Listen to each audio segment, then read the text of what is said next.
Right, we've done that. Monkey news. Right, straight. Let's hit them dead. Let's go straight with cheap as chimps, Karl. Right. Well, this will probably finish today, to be honest. Oh, right. Because what if we looked at it, cheap as chimps? We found out that. Eat one banana. Next, go on, do this one. One banana a day and that. Yeah, that's it. Brilliant. So what? It was a long-running feature. Go on. Sorry, can I just ask again? What are the rules with cheap as chimps? It's just, if you wanted a chimp, how much would it sort of cost you? Brilliant.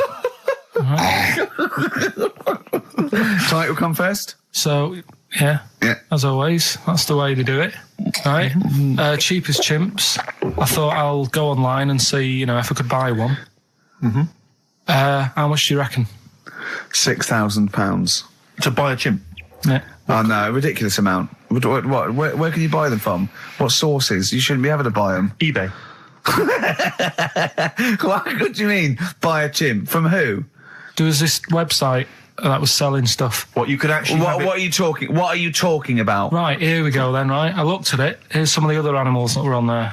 No, wait a minute. What are these poachers? I don't know. What, the zoos that got bored with them? Where can you buy a chimp? I don't want to give it a plug.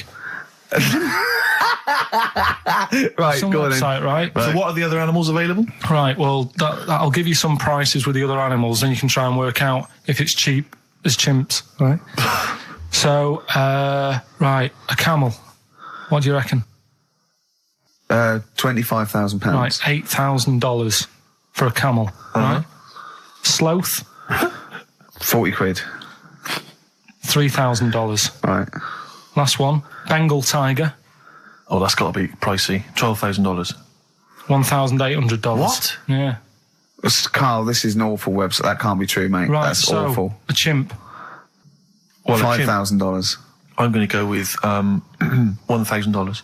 55,000. What? Yeah. That doesn't make sense. It's mad, isn't it? Yeah. So, But I don't know what to say because this is rubbish anyway.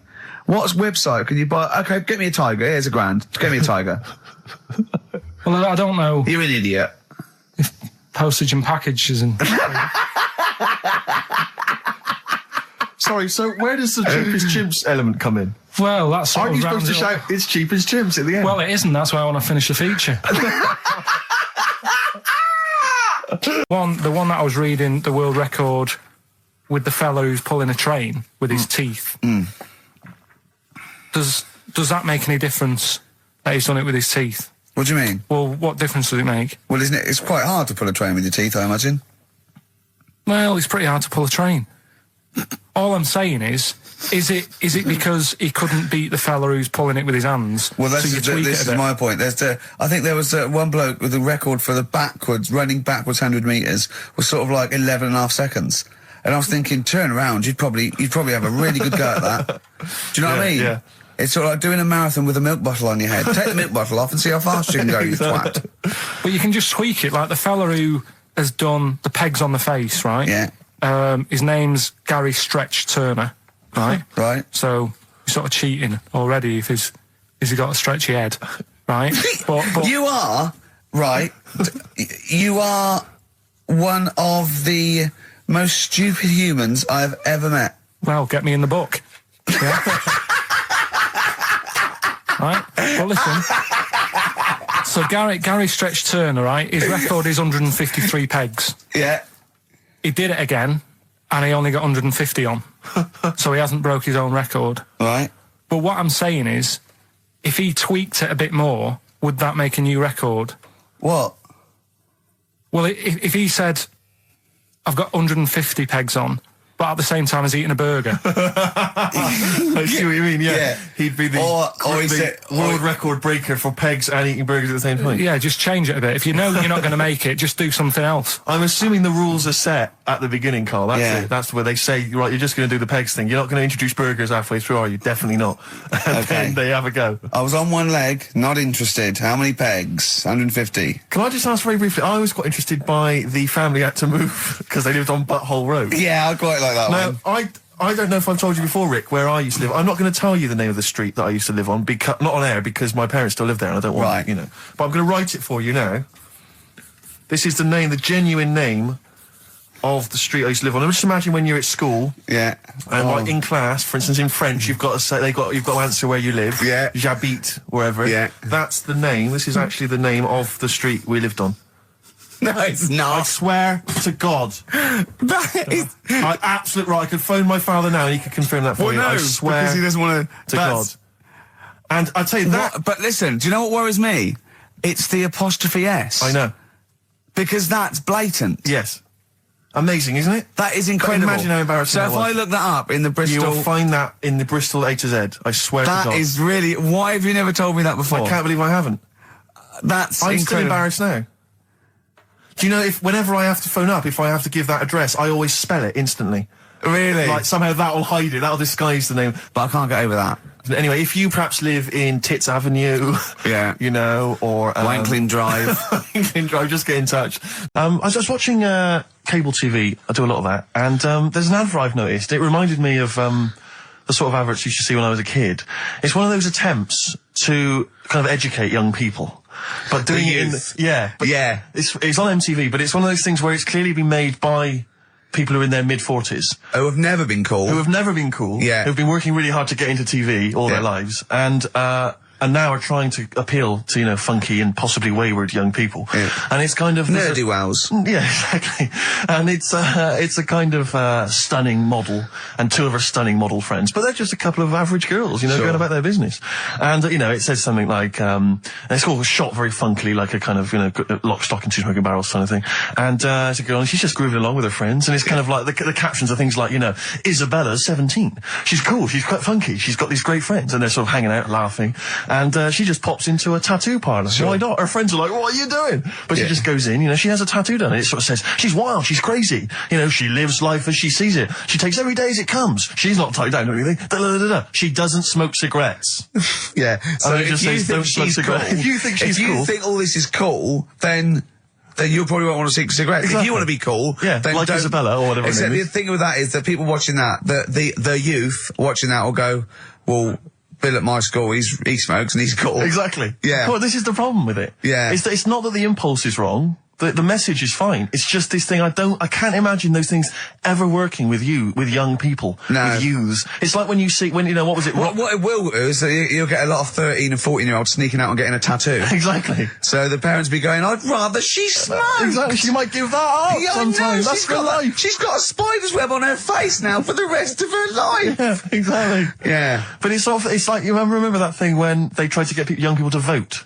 Do you remember that? Was it Rock the Vote? Was it called Rock the Vote? Was it? God. Was it people like Billy Bragg and people kind of... Yeah. I don't know who that appeals to. I don't know, you know, some youth is kind of smashing up a bus shelter, throwing bricks at old people. Goes, and then, what's that, Billy Bragg? Billy Bragg, yeah. I just can't, I don't believe it ever. I think it was Mick Hucknall was another one. What's that, Mick? Oh, dear. Well, I remember the ones where you just, if you were going to go off with a stranger, your cat went, well, don't. Yeah. Ask mummy first. Yeah. And I remember I was trying to jump in cars left, right and centre, but my cat, when I was like 5 or 6, would go, and I go, good point. Yeah. You're right, he could be a nutter. But I seem to remember the Charlie's... The Charlie Says. It was Charlie Says, wasn't it? Yeah. Charlie Says. Charlie Says. I always find them really unnerving. He lived in that really eerie kind of world where you never really saw anyone. Yeah, but it was very kind of, it was very eerie. It wasn't very kind of comforting. No, but they hadn't spent a lot of money on the cartoon. No. But it was, I always got the sense with him that he was probably really quite lonely. But I like the fact is that... he had a cat. Mummy was so pleased, but by the time I came out, they'd gone off and I missed the picnic, but Mummy was so pleased that I'd asked her, she gave me an apple. No, I think and Charlie got something he liked. He gets a fish, right? I was thinking, an apple? No, I seem to remember it being that... I'll get an apple anyway, get me some sweets. Yeah, or a tattoo. I always thought there was a con when your parents got you some clothes you needed for Christmas. I'm not falling for that. Exactly. I'd go, look, I'm getting the clothes anyway. I want battling tops. But the Charlie Says, I seem to remember when they asked him to go off for the picnic, by the time he'd asked Mum, because she was on the phone, I don't know who she was chatting to in the middle of the day, the kids had gone, and I seem to remember one of her clients. Exactly. I seem to remember that he said, don't worry, it was fine, because Mum took him and Charlie on a picnic. Not as good. Who'd rather go with your mates, or with your mum on a picnic? And your cat. And your cat. Yeah. I mean, I don't think they were friends. There's Scotch egg sinks of fish. Well, I had to bring it for Charlie. Don't bring raw fish in the picnic basket. I think they weren't friends of his. They were just local kids who go, let's go and ask that weirdo with the cat if he wants to come down the park. Let's go and ask the weirdo who thinks the cat can talk, yeah. and then run away when he goes to ask his mum. When he goes off to ask his mum, they're just going, ask your mum, ask your mum. Yeah. Hello, hiya. All right, we're the local lads, the cool local lads. We smoke, we got tattoos. Do you want to come and play with some puppies in the disused mine? Ask your mum first. Quick, run. Exactly. So look, he's talking to the cat. Look, he's talking to the cat. They were just round the corner spying on him. They were just laughing. There was no picnic. One of my uncles, right, Tattoo Stan, he's just caked in them. Tattoos. Right. I don't think he's my proper uncle, but it's just like my dad's got Tattoo Stan. No, my dad's got. That's a province in Russia, isn't it? My dad's got loads of mates who. When you like, say he's not your names. proper uncle, Do you know, like, when Just a bloke someone who used to comes hang around around, with the all school? right, Uncle Stan. Yeah. Do you know what I mean? And there was my dad had loads of mates like that. There was John the Screw. right? So he either works in a prison or he likes to have sex. Cabbie. Cab driver. Okay. There was Jimmy the Hat. I don't know where he Jimmy did. the Hat. Yeah. And, Did he wear a hat? No. No. There was Fred the Veg. You sure he wasn't a relative? Sorry. Fred the Veg used to get us like big bags of potatoes and that. Fred Veg, okay. And there was Tattoo Stan. Right. And he was just caked in them. And I used to always look at him thinking, why have you done that? I must have only been like, 6 I or suppose 7. if you're born with a name like Tattoo Stan, Exactly. you're destined, aren't you, were really? they like a 1950s gang? I'm worried about... I'm Who worried were about... doing a bank job? What was his name? The Hat? What was his name? Jimmy the Hat. I'm worried about Jimmy the Hat. Yeah. Not having a hat. I don't understand Are it. you sure he didn't have a hat? Not when I met him. Did he ever wear a hat? I didn't see him that much. Do you think it was a joke, like, when your mate's sort of like, 8 foot and huge, you call him Little John or Tiny? Do you think... Well, the fact that he never wore Yeah, a they hat. went, hold on, I've noticed something about Jim. Go on. No hat. And I go, oh, true, let's call him Jim the Hat. Jimmy the Hat, yeah.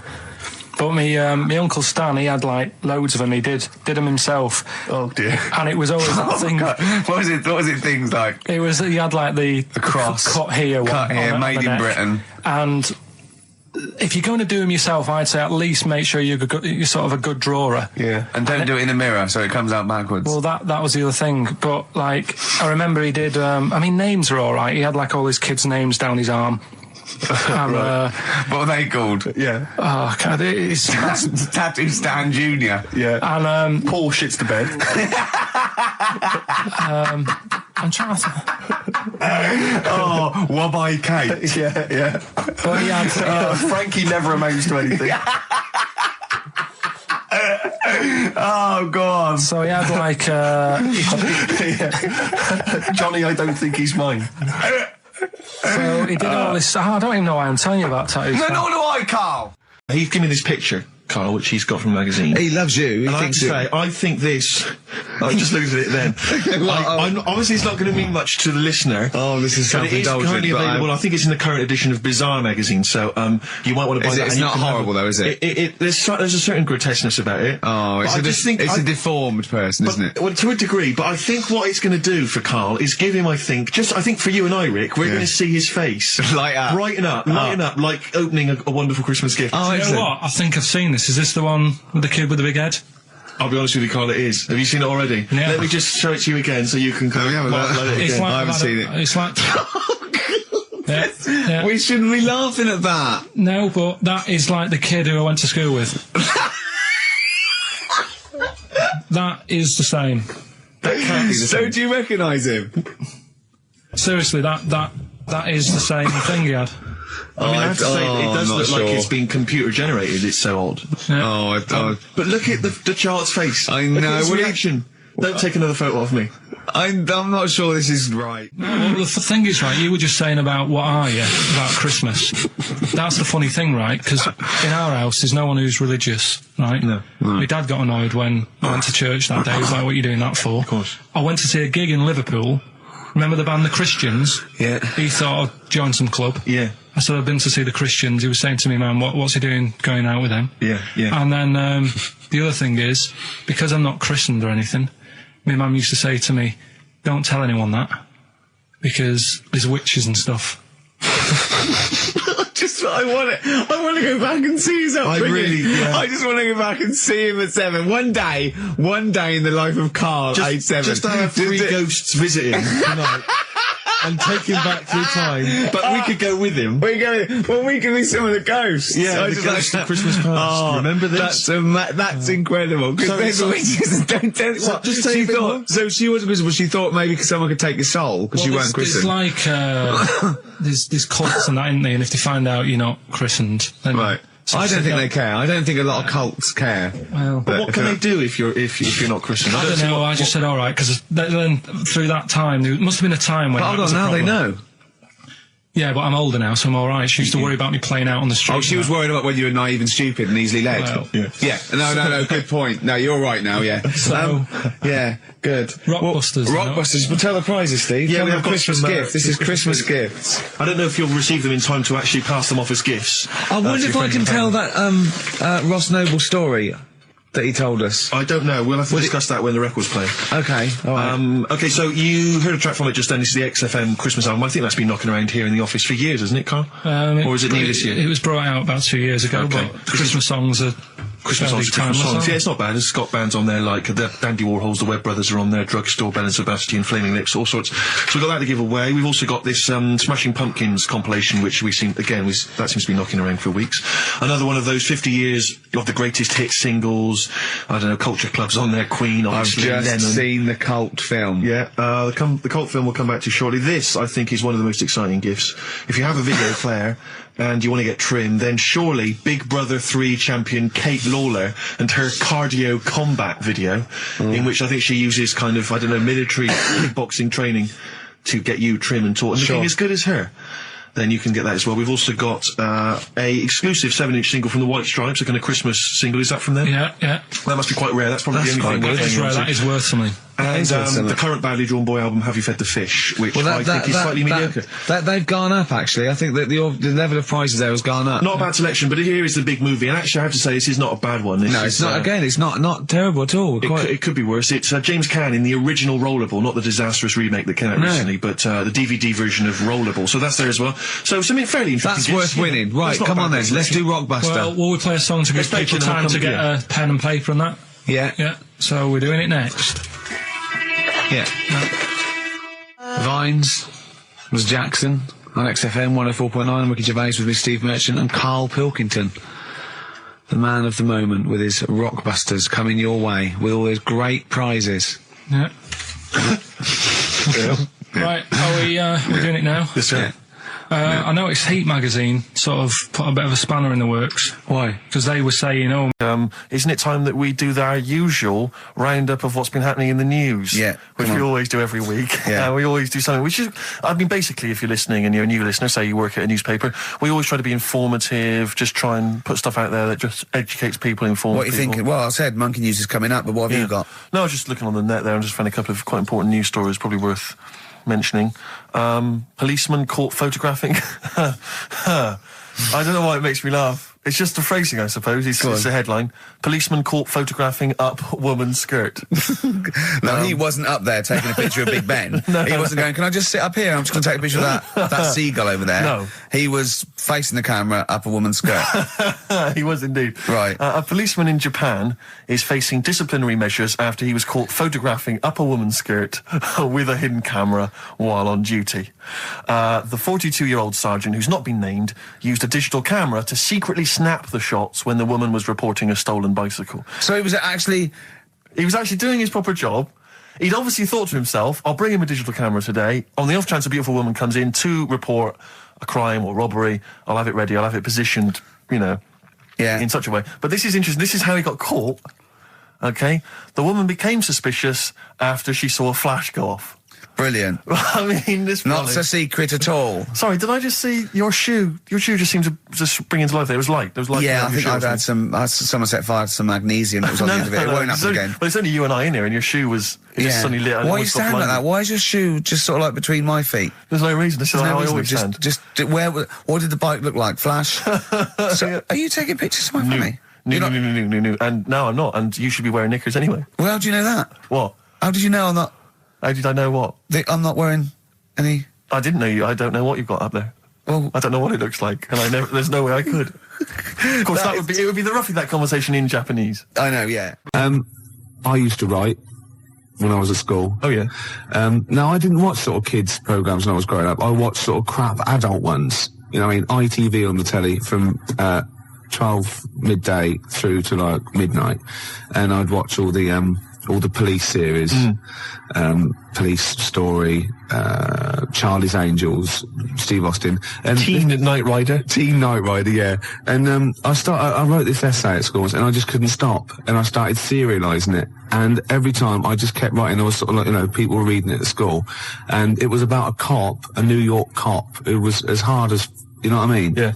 And I worked out what his name was. Now, God, this is how television influences me. Because it was one word name, which is his surname. That was the title of the book, title of the series, and that's what all his friends called him. Right. It was called Jezuk. Jezuk? Yeah. Jezuk. Yeah, I thought it had a Z and a J. Jezuk. Jezuk. Yeah. Do you know It what does sound so close to like Pillock or Jesse. Yeah. Or Nonce. No, nonce. There's no nonce. Well, do you know what I mean? Cross between sort of like Jezuk. Pillock and Jism.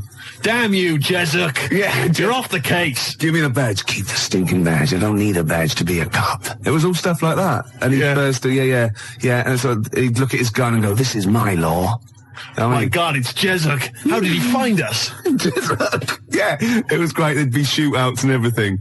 Oh, fantastic. Let me just ask, did he have perhaps have a broken marriage? He was hard-boiled. He played by his own rules. Didn't he? Yeah. I imagine. Simultaneous with this. He was a bit of a drunkard as well, had a bit of drink. No, he didn't drink, no. Good, he was a good-looking fella. But he was letting himself go. He was a bit hard-bitten. Yeah. And the other thing I was sort of simultaneous, which was more of a novel. I wasn't serious. I was actually writing a novel, and I got like 3 exercise books, right? It was about this kid, right? Oh, God. Right? He saw his parents just brutally murdered for no reason by a gang of outlaws, yeah? And he buried his father, and he knelt down on the grave, and he said, looked up, and he goes, "As God is my witness, I will avenge thee." And then he sort of went to the store, and he got loads of bullets, and he practiced, and he was the fastest guy. He was only about 16. Yeah. His name was Jody Barnes. Jody Barnes is all right, yeah. Yeah. Imagine, that's nice. Yeah. Oh, fantastic. Have you still got any of those exercise books? I hope not. That would be the incredible. teachers used to sort of like, I imagine going, yeah, it's good. I imagine them passing around the, he's done another one. Gervais has written another episode of Jezuk. Yeah. But I say, seriously, if you brought one of those in and read it out, I'd be entranced. Imagine it. Seriously, that'd be great. Do you think The your mum ramblings might... of a twisted 14-year-old brain that only ever watched ITV cop shows. Do you think your mum might still have some copies of Jezuk? No. Was it like sort of, the initial one was like Jezuk, then it was like Jezuk abroad, Jezuk in Paris, Jezuk on safari. Yeah. Here comes Jezuk. My mum... Return of Jezuk. I liked that Jezuk. He's a proper man. Yeah. It's not like you. But Mum, I invented Jezuk. You're a Nazi. You couldn't be like Jezuk. He's in my mind. Return of Jezuk. Here comes Jezuk, son of Jezuk. Oh, it's fantastic. What if Jezuk met Jody Barnes? They'd get on. They'd have no quarrels. They could team up. Oh, it'd be fantastic. After the break, a little bit of Lars. Teen Jezuk.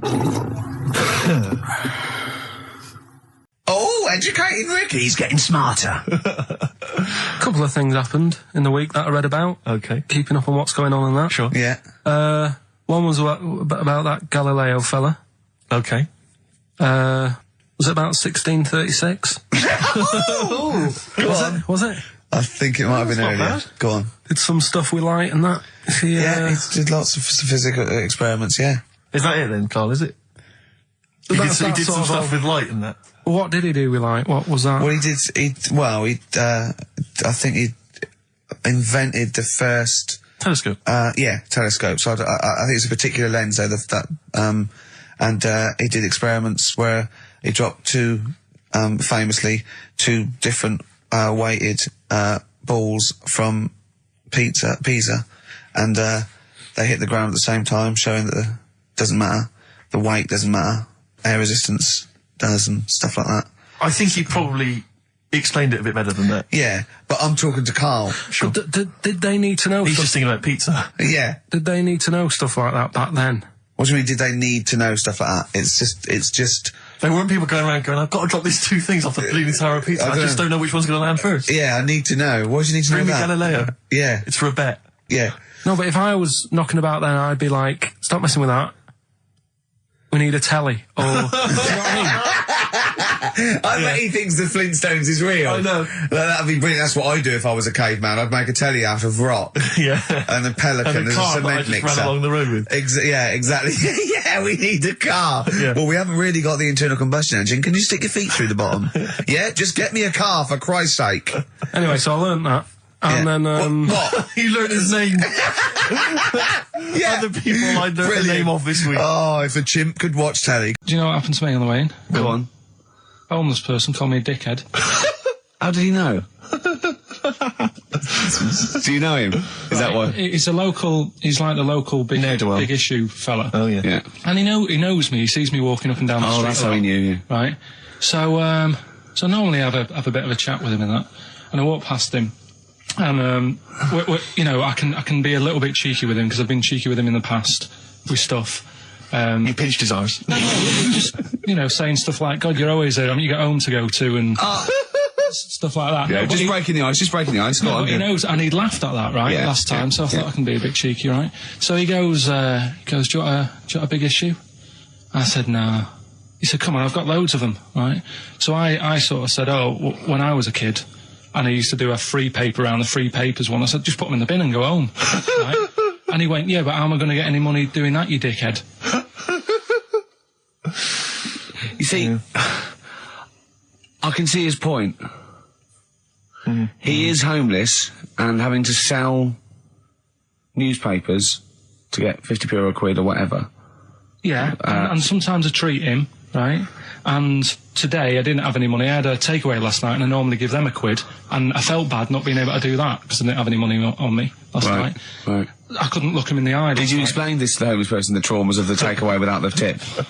Did you explain that, you know, you've had it hard as well? I go, look, you don't I know had food delivered to my warm flat. Yeah, It was a nightmare. you don't know what that's like. You don't know what the trauma is because you can't have food delivered to your flat because you haven't got one. So please don't look at me like that. You should have said. But most people ignore him. At least I gave him a bit of acknowledgement and sort of... took the mic. Yeah. I didn't think I was. I just was being friendly. No, I know. You got to be careful with the homeless because this is true, and this is you know when the clocks went back recently, Yeah. so you got an extra hour in bed. Yeah. And I was at Cash Point with a friend of mine, and there was a homeless person sat by the Cash Point, and you know, we were getting some money out, and she said spare some change, and my friend thought, oh, he's a bit awkward. He's just trying to make conversation with her. He went, oh, clocks go back, extra hour in bed.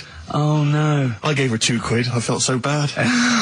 He didn't do it intentionally. He didn't realise what he said. Just making conversation. It's tricky making conversation with the homeless because there's so many areas you've got to avoid. You know, what was on the telly. Yeah. You know. Although I get recognised by homeless people and think, I don't know where... But you got to remember that's very much your demographic, Rick. Yeah. You know, people who watch TV through the window in Dixon's. In Dixon's. Yeah, there was a... Ricky Gervais as well. Yeah. Pop the telly on. They can smell the alcohol on you. They think you're one of them. Oh, I'm looking forward to it. Was it Nelly? Nearly dead. It nearly died. It nearly died. Okay, I was interested in it. I remember reading it, and there was one element of the story. You were thinking it was going to be a cheap holiday. Well, You're not going to pay those prices. 400 quid, host seasons, you're having a laugh. That's nothing. Mansfield car park. and there was an element. It said in the news report, it said that while he was down in the ground, he began and ended a relationship with a woman. While he was down there, some fan who was a fan of what he was doing, he started communicating with her through the tube. I don't know the ins and outs of it, but they began a relationship and it ended. And I have to say, I remember thinking, you know, when you read that there's a man... How did it end? Well, I why have no did you go idea. that this isn't working? Yeah, that's twice you've stood me up. Yeah. Well, I can't get out, can I?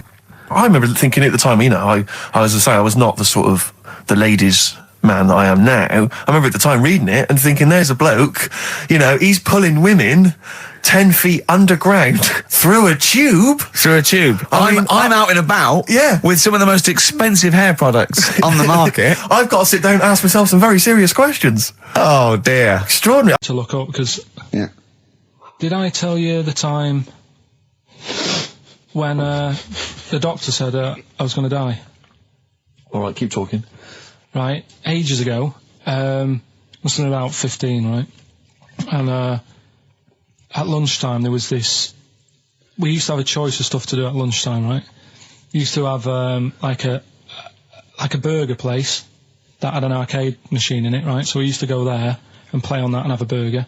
Or there was this baker's, right, that my mum worked at, and did great cakes and stuff, right? So she used to like bring some home and that, but she couldn't always bring them home every night because, you know, they'd cost money, and she used to get them for free. And they used to say they'd rather chuck them away than give them to the staff because there's a chance that the cream might be off. Right. Right, so they used to chuck them round the back. So I used to go around the back with my mate and eat a load. Brilliant. Scavenging, eating out of bins. No, it wasn't out of bins, they were still in trays, but they just stacked them up near the bins, right? So this got out, I mean, it used to be chocker. Once the school found out, everybody used to go there, and it'd be like, well, have a cake. The headmaster fighting the kids off.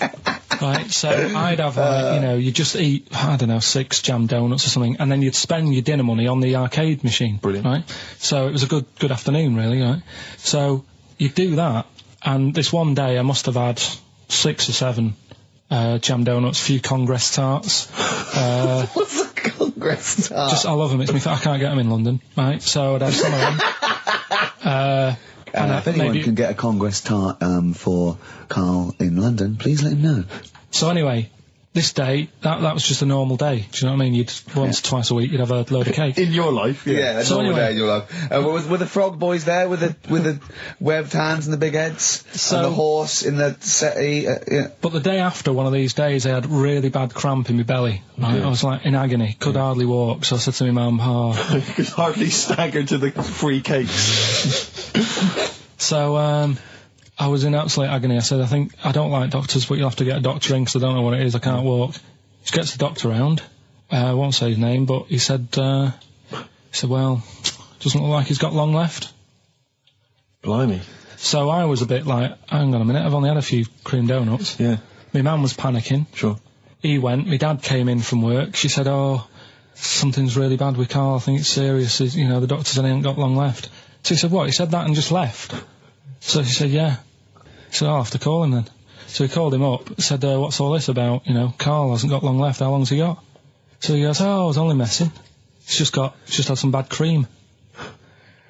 Can you believe that?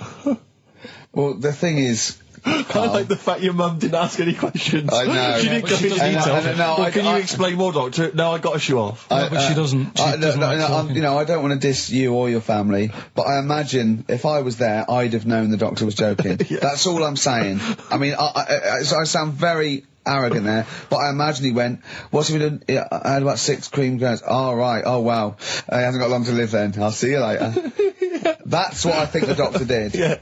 Pilkington, Karl, you went to Lanzarote. Yeah. People said don't go to Lanzarote.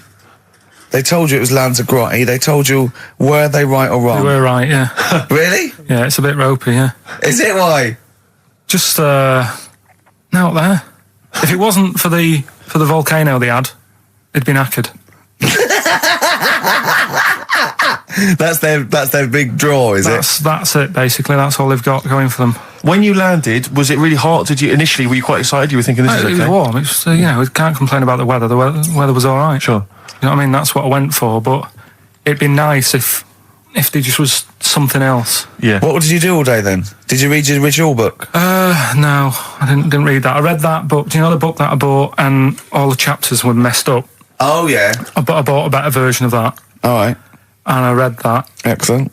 And then, Did it make more sense in order? yeah, a lot easier to follow. Yeah. And then we went and had a look at the volcanoes and that. They've got 36 of them to look at. How many did you look at before you realised that pretty much, you've seen one volcano, you've seen them all? Probably about 6 or 7. Really? And then when you got to the 8th, you thought, now I know what this is going to be, Suzanne. This is going to be like a mountain with a hole in the top. Yeah.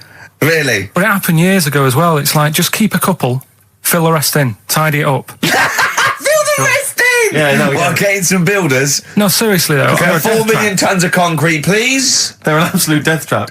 Yeah, what? Yeah. What do you mean fill them in? Do you know what a volcano is? It's just a hole, isn't it? That's happened. Well, it's more than the happened back hole. It's in- more a portal to the magma in the centre of the earth. Back in 1730 it happened, and they still haven't sorted it out. Well, when you say it happened, volcanoes were made a lot longer ago No. than 1730. No, but the one that did Lanzarote in. Right. Sort it out. What would you suggest? Well, How tidy can it they up. fill it in? It's joined. It's all joined. No, but what I'm And saying is, it was the a- big it was- plates of the earth are all joined. It was all the a disaster, magma's wasn't it? joined. With the trade centre thing, that happened. They cleaned it up, sorted it out, they've moved on. That's what I'm saying. Whereas Lanzarote have just gone, leave it. It happened back in 1730. You misunderstand me.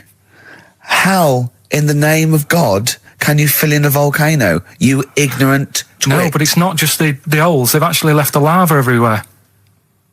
That's what I mean. It's not just the big holes. There's lava everywhere. But it's molten rock. They can't just pick it up like a carpet. Put it in the holes. The holes are there ready. Just push it all in.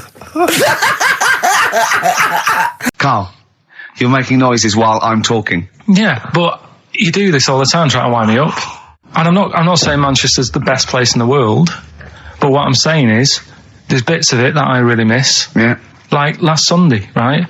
When I'd met up with Ricky, we had spaghetti bolognese, which was all right. And then I said to him, I need some soil. Damn, I wish you'd invited me. It sounds amazing.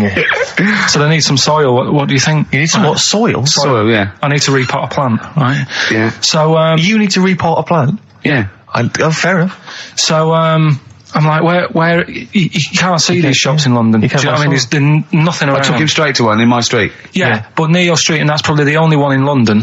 Well, you say that, Karl. No, it does annoy me. Round my way, it's like, you know... You can't move for soil shops. There's earth. You can just pick up handfuls walking down the street. Yeah, incredible. Which People is- just lean over into someone's front garden. No, you can take the plants as well. No, Yeah. but what I'm saying is, Go on. Manchester, there's loads of decent hardware shops. Yeah. Here, you know, if you want a panini and a latte or whatever, you can't move from. But for soil, I had to go virtually how many miles away from me to carry that soil home and stuff.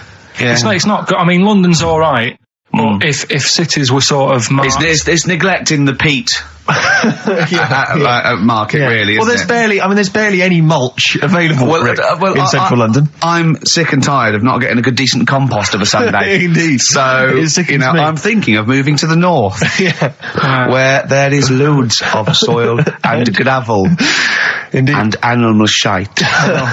whatever. Yeah. So, Sorry, you were going to say if you were marking cities out of 10, what would you give London? Well, if you were marking them on, like, you know, on what they have, Right. as opposed to what? well, as opposed to How The you name. spell it? say, like, I think the greatest city in the world is Rome. Right? Okay. It's pretty amazing. Yeah. Have you been? What? Yeah. Why do you think that though? Just because, like, you turn a corner and there's something there that's really old. Right? Like, you're going down a normal street. Go and stay in a Derby and Joan club. Yeah. No, but it's like you're going down the road and then you turn a corner and like the Colosseum's in the middle of a busy road. It's like, what's that doing there? Yeah. Yeah. And just when you think there's no more, you turn another corner. It's almost as if that was there first. Yeah. Well, Yeah. But do you know what I mean? London, Yeah. what have we got?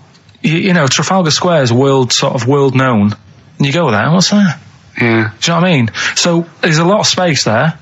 Get one big B&Q In Trafalgar Square. to cater for the whole of people who live sort of central Londonish. Yeah.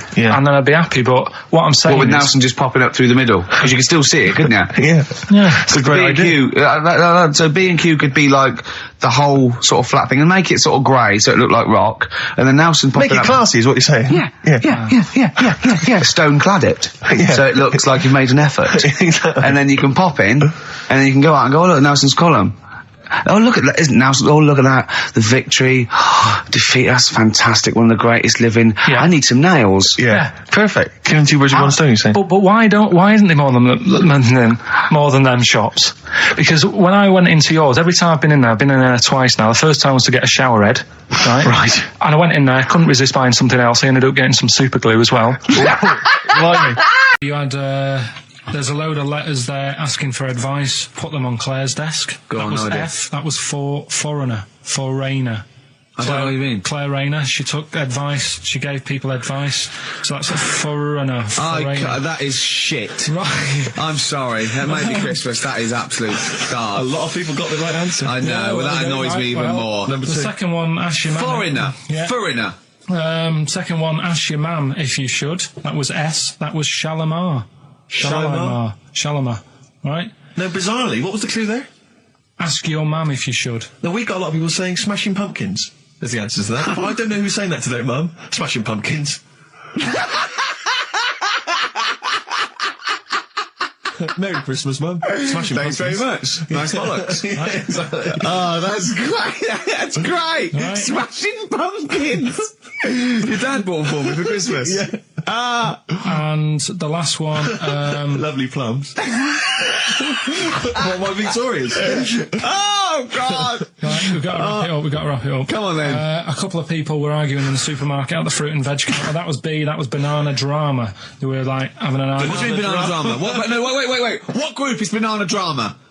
What group is banana drama? So, You're a fool. You're a twat. When you say that, but you accuse Karl of that, you're also accusing lots of the listeners, including the winner, Nicola Rogers, of London, and she wins those great prizes, and she got them bang on, so... Banana drama. so can we finish there now? Yeah. Yeah, What do you mean? What do you mean? Can we finish there now? Just play the ads and go.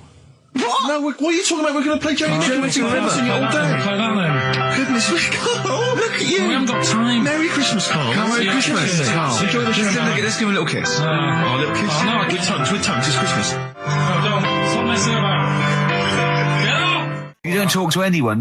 There's this little lad, right? Okay. First of all, it's years ago, right? When Right, old they didn't have decent doctors in like every town and that. Yeah. And this little kid is dead ill, right? Yeah. And the local doctor. Well, there's a phone call involved, so I don't Yeah, really well, let get me the get impression to it. that it's like medieval times. Yeah. Yeah. But I didn't say that. I just said it's years ago. Go on, so then. this kid's ill, right? Yeah. And he's lying in the bed, and he's all going funny colour and that. Yeah.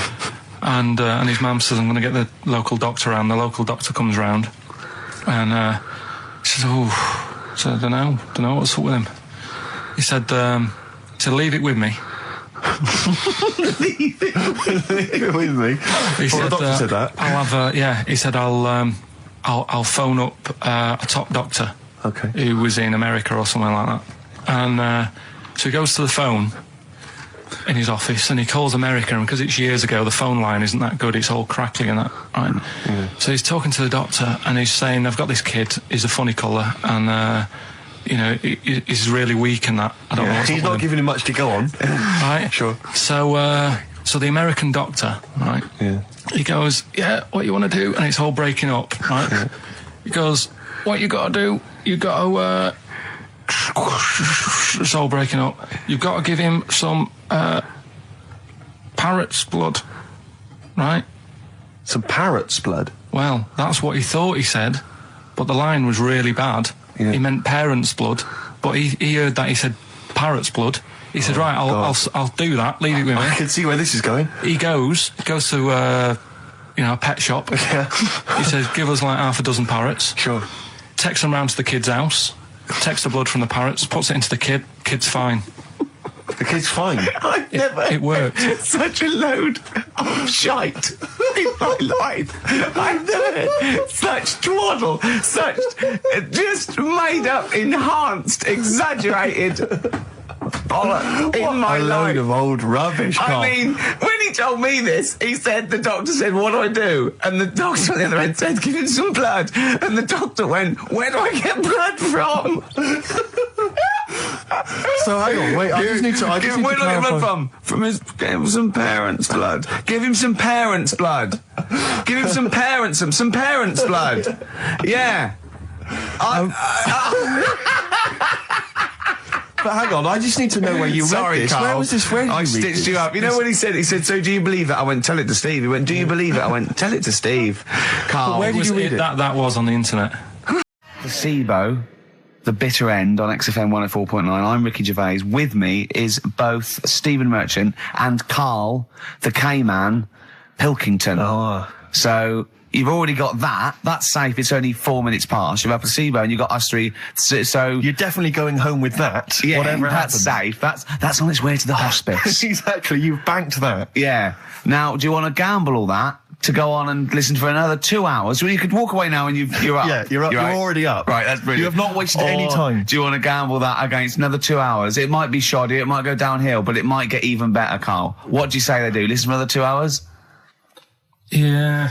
See, we shouldn't have done that. We shouldn't have asked Karl, because a lot of them now are already taking what they've got. And what they've got is great, Rick. What they've got is lovely. Yeah. They're loving that. They're going to enjoy that. We have got monkey news. We've got cheap as chimps. That's not the same thing. How many radio stations have got two ape-related simian features? Rick, can I point out now, a lot of people are making that mistake. A lot of people are thinking that monkey news is exactly the same as cheap as chimps. It's not. Let's keep that clear. It's not. It's in the same ballpark, but it's not the same. There are apes. They're involved. They're involved. Yeah. We've also got some great music.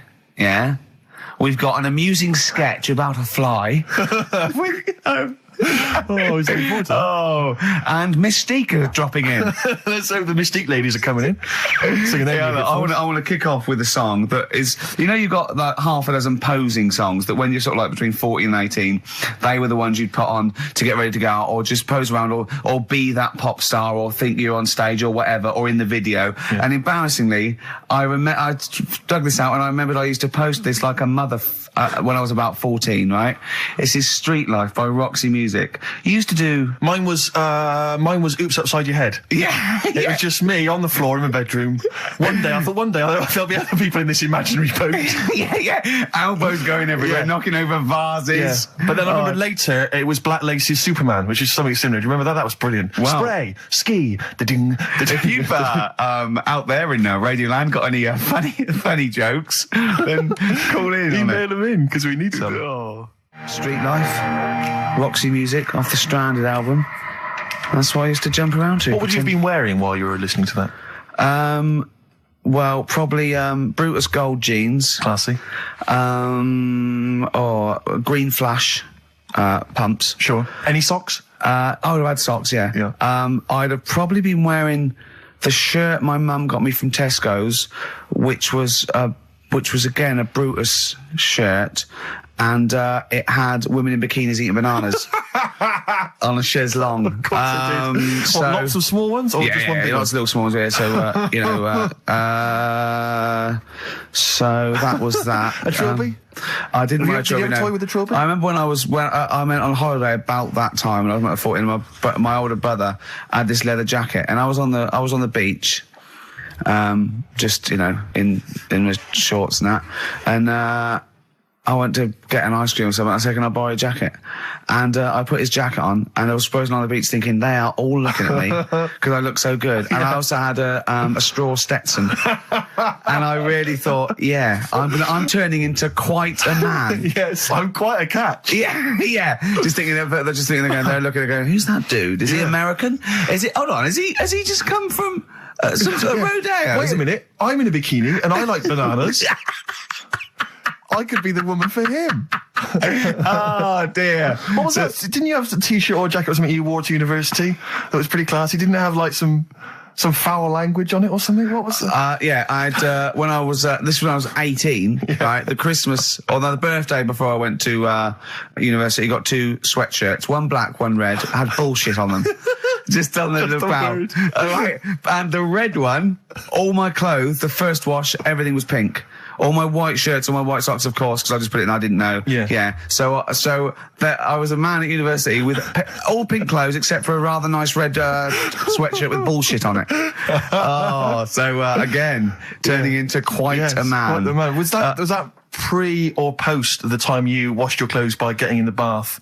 And that was That was the second year when I was had to go in digs at our Halls residence. So I had a bath, and you had to sort of like pay for a bath, So I thought 2 birds with 1 stone. I got in the bath with all my white shirts, because I was going through sort of, wearing a white shirt and tie, that sort of, David Sylvian sort of frying for everything. And, Daz. And I just wriggled around in it. Oh, God. I washed myself. It's quite a good exfoliant. I didn't do it again because it was sort of not good for the skin, Daz. Quite sore, is it, around the sort of the more intimate regions? Yeah. So there you go. Roxy Music and Street Life. It will be coming up shortly. Yeah, this is just us, isn't it? This is just us. We did this. When did we do this, Rick? A couple of weeks back. Hold on, what is it? It's the 27th today. Yeah. I enjoyed Christmas. I loved Christmas. I loved Christmas. I had a great time. What did you get? Loads of presents. So I'm glad they made it to number 1. I'm really glad. Stroke, he, she. Yeah, I'm really glad that the pop idols, Cliff Richard, Westlife, made it to number 1. Bo Selector. post selector. Yeah, just delete that. As, Yeah. Okay, well, we're going to play some of the best of, some of the greatest moments of the last 3 weeks Yeah. ever heard on XFM 104.9. What about this? Do you remember this one? Oh, which one is it? All right, so here's the first bit. Right, there was this. This is what it's like about getting presents and stuff, right? With my mum and dad. Go on. My mate Colin, right? He Colin had, Mackin? No, Colin Bailey. Oh, right? yeah. He had a little Sinclair Spectrum, right? Yeah. Computer, Yeah. which was like the thing to have at that yeah, time, yeah, right? yeah. Used to always go round to his house. The deal was. Not the one you had to play through the window because you weren't allowed. No, that's another lad. Oh, right? yeah. This is a different lad. And the deal was, he came to our house, and my mum gave him a pie. And then I'd go round to his, and I'd stay there for a few hours playing, Hungry Horace and stuff like that on it. Right? Now, my mum and dad knew that I really wanted one of these computers, right? So I waited about a year. Came round to Christmas Day. I thought, I reckon might have one. Turned out they bought me the wrong one. They bought me a ZX81 instead of a Spectrum, right? And Christmas Day, I'm there trying to load the games up. It's not working. I'm thinking, what's wrong, right? And the thing with me, when I was a kid, I used to get quite sort of agitated. This quite is easy, the moment. right? I found out that it needed a RAM pack to make it work, right? Looking in the thing and it's saying, and make sure you put your RAM pack in the back. And I was like, oh, where's the RAM pack? And my dad's going, I don't know, I've got you the main bit. That's it. So I was that wound up, I just was sick, right? Just sick. I didn't feel sick or anything, I just was like, oh God. Went to the sink, just sick. Because I was that on edge about it. I said, come on, we've got to get one. And my dad's like, Tandy's shut. We're not gonna get anything today. Ruined again, Christmas Day. That was after the year when my train set got blown up by our kid. The following year, no RAM pack. And now you ask me why don't I get good presents?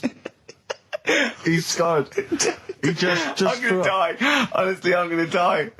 He's just screaming sick. Yeah. There's no RAM pack. Did you get to the bottom of it? Why wasn't there a RAM pack? You have to buy them separate. Oh, It's one of them okay. cons. What do you mean I can't play Frogger? Oh, no. So, wasn't there another incident when you threw up? Spontaneously threw up? Oh. Through sheer anxiety? I do get it. It's not so much now because I've relaxed a bit, but as a kid I used to be quite on edge all the time with certain things. Do you think that's what happened to your The cat wind. that kept being sick? That it didn't get the food it wanted? And it just threw up? Do you remember that? Yeah. God, so they shaved it. No, like, again, I spoke to you in the week, and I had much better things, like when I tell you about Brian Blessed climbing Everest, and for some reason it made him, it played havoc with his belly, and he followed through, and he had to clean up. Shut himself? Yeah, using ice and snow. Why are you telling me that Brian Blessed? In what way is telling me that Brian Blessed shit himself once in any way educational? Because I was saying how he was climbing Everest, right? Right. I give it to him. He's an actor and that, but he gave that a go. Yeah. Right. It played. What's you the know, point of that? You'd say, wouldn't you? You'd say, God, he's He's Oh, so he's all right. Me doing a boxing match for no reason is rubbish, but him climbing Everest and shitting himself, Yeah, he did that. is commendable. right, and he's only going to go and do it again. He's going to climb it again. Yeah, but he might not shit himself this time. Yeah, but what's the point in going? Nothing's changed up there. Yeah, good point. Yeah, Where's you been? Well, it has. They've probably cleared it up by now. Like, but it's slip on it. I can't even be bothered. Read about Brian Blessed. Is it actually true, or have you lied with No, someone else? it was an interview with him in it. And what did he say? Come on, what did he say? He said I climbed Everest and I played havoc with me belly. Let's talk about it next week. We've really run out now. Oh, you're a fool. 3 holidays Carl's had this year. Last year. Yeah. I'd love to have 3 holidays. You've got to start putting the work in there. 2 holidays No, then. you had 3 holidays. You went away with Suzanne and her parents. Yeah, well, that doesn't count. It does count. If you book 2 weeks off the firm and you go away and you go, how was your holiday? Go, well, I didn't really count. It wasn't a really good holiday. Can I have them days back, please? My New Year's resolution is to be nicer to you, but Well talk done, sense. you've already broken that. No, but talk sense. Talk sense. You've had 3 holidays this year. And I'm just saying, you're in your 30s now, and 30s is when you should be really putting the work in. That's true enough. To reap the benefits in your 40s, 50s, 60s, 70s, 80s, 90s, and 100. Karl, what's your New Year resolution? What about think before you speak? It's worth. I mean, See, I'm consider it. allowed to laugh. I'm allowed to laugh at things other people say, Karl. That one, that is a good suggestion. How was your holiday, Karl? It was all right. Right, brilliant. But that I don't see on the kind of on the ratio of good to bad in Karl's mind. That might be amazing because we never It might hear be him amazing, singing the mightn't praises it? of anything. I'll tell you what. Can we have a cracking little tune and then come back and hear about Karl's holiday? I'd love to do that, Let's really. keep it tight. Love to Tear Us Apart by Joy Division. Now I can't put my finger on it, but that doesn't sound like the original, and it's off a compilation. It sounded a bit fast. I think the vocal was slightly different. If anyone can, put me out of misery, I think it might be in a session of the time or something. Karl, is it a New Year resolution for you? Another one. Maybe when we ask you to get a song, get the original single version. I could be and wrong, not some but obscure session. Yeah, it does seem different, doesn't it? Very odd. Yeah. Yeah. Maybe we just remember it wrongly. But anyway, that's XFM for you. 104.9, I'm Ricky Gervais with me, Steve Merchant.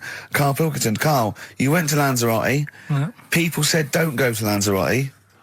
They told you it was Lanzarote. They told you, were they right or You wrong? were right, yeah. Really? Yeah, it's a bit ropey, yeah. Is it why? Just out there. If it wasn't for the volcano they had, it'd been knackered. That's their big draw, is it? That's it, basically. That's all they've got going for them. When you landed, was it really hot? Were you quite excited? You were thinking this is It okay? was warm. It's we can't complain about the weather. The weather was all right. Sure. You know what I mean? That's what I went for. But it'd be nice if there just was something else. Yeah. What did you do all day then? Did you read your ritual book? No, I didn't read that. I read that book. Do you know the book that I bought and all the chapters were messed up? Oh, yeah. I bought a better version of that All right. and I read that. Excellent. And then, Did it make more sense in order? yeah, a lot easier to follow. Yeah. And then we went and had a look at the volcanoes and that. They've got 36 of them to look at. How many did you look at before you realised that pretty much, you've seen one volcano, you've seen them all? Probably about 6 or 7. Really? And then when you got to the 8th, you thought, now I know what this is going to be, Suzanne. This is going to be like a mountain with a hole in the top. Yeah. Really? But it happened years ago as well. It's like, just keep a couple, fill the rest in, tidy it up. Fill the rest in! Yeah, no, Well, yeah. getting some builders. No, seriously though. Okay, They're a 4 death million trap. tons of concrete, please. They're an absolute death trap. Yeah, what? Yeah. What do you mean fill them in? Do you know what a volcano is? It's just a hole, isn't it? That's happened. Well, it's more than the happened back hole. It's in- more a portal to the magma in the centre of the earth. Back in 1730 it happened, and they still haven't sorted it out. Well, when you say it happened, volcanoes were made a lot longer ago than 1730. No, but the one that did Lanzarote in. Right. Sort it out. What would you suggest? How tidy can they up. fill it in? It's joined. It's all joined. No, but what I'm And saying is, it was the a- big it was- plates of the earth are all joined. It All was the a disaster, magma's wasn't it? joined. With the trade centre thing, that happened. They cleaned it up, sorted it out, they've moved on. That's what I'm saying. Whereas Lanzarote have just gone, leave it. It happened back in 1730. You misunderstand me. How, in the name of God, can you fill in a volcano? You ignorant twit. No, but it's not just the holes. They've actually left the lava everywhere. That's what I mean. It's not just the big holes. There's lava everywhere. But it's molten rock. They can't just pick it up like they're like a carpet. Put it in the holes. The holes are there ready. Just push it all in. That's what I'm saying. Do you know what a fable is? Got a Karl? rough idea. Okay, it's a thing that uses sort of metaphor, analogy, just to explain sort of morals. I mean, they're very old for a start, and it's all. I'll give you an example of one. A quick one. Oh, the one about the dog with 2 bones. He goes to a dog's got a bone. He sees a reflection in the lake, and he thinks, "Oh, that dog's got a nice bone. I'll have that." And as he goes to get that one in the reflection, he drops the one he's got, and that's one about I think be happy with your I lot. was told one when I was younger. Go on. I think it was one. This young lad, he's got a dog, right, and he's about 8 years old. And this dog, he's had it since he was about 4. and it's a bit tired now, and he chucks sticks for it, and it doesn't go for it. And he's saying to his mum, I want a new dog, because this one's useless. It doesn't do it doesn't have any fun with me. So they say, oh no, but Rover's a good little dog, you should look after it. And he's like, I don't like it, I want a new one.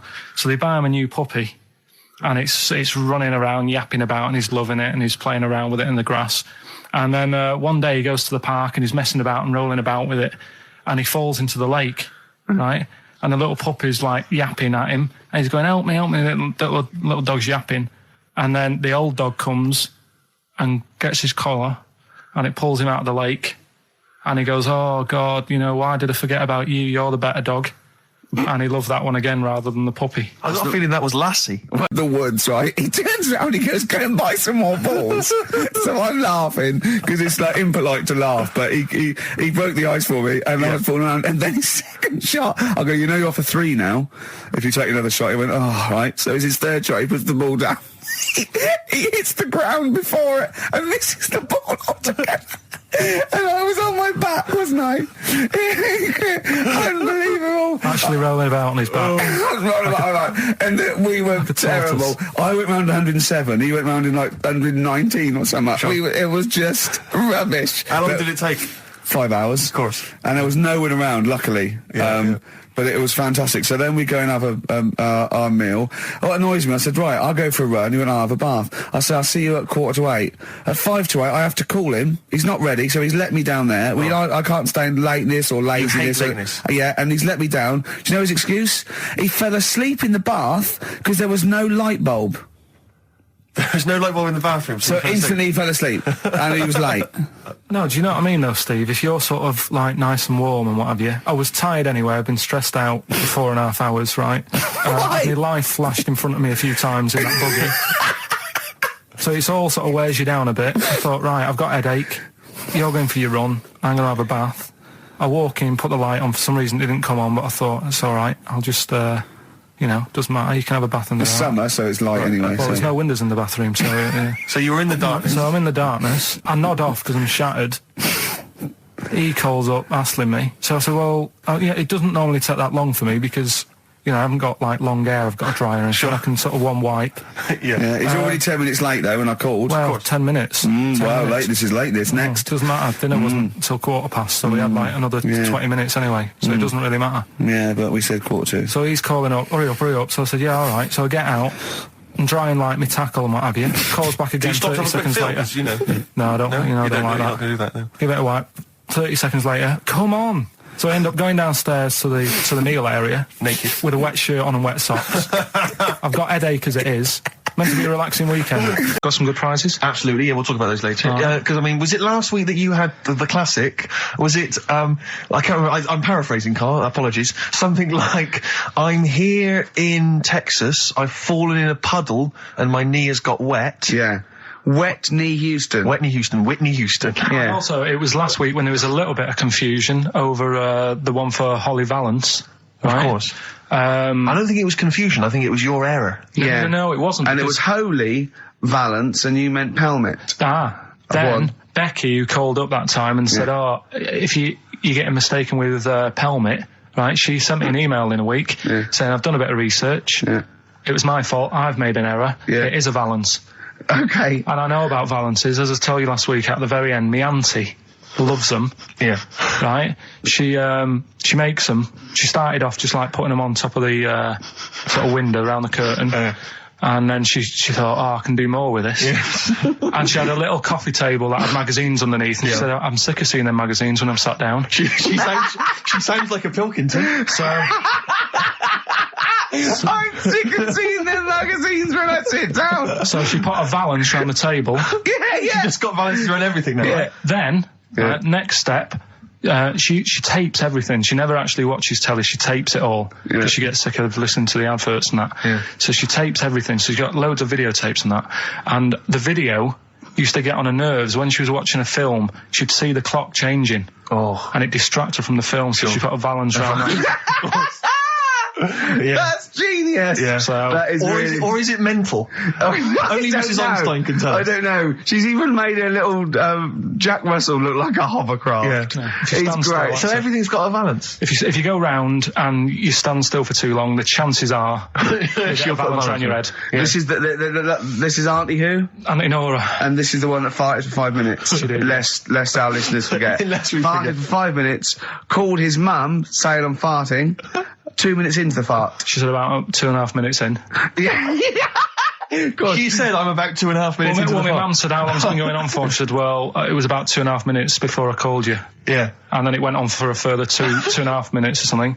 And then it stopped. And, She couldn't time it because there was a balance over the clock. Yeah, she Because it used to couldn't annoy time her when it, she was yeah. on the phone and you put her off seeing the So time. she was guessing it was 5 minutes. This was one consistent fart.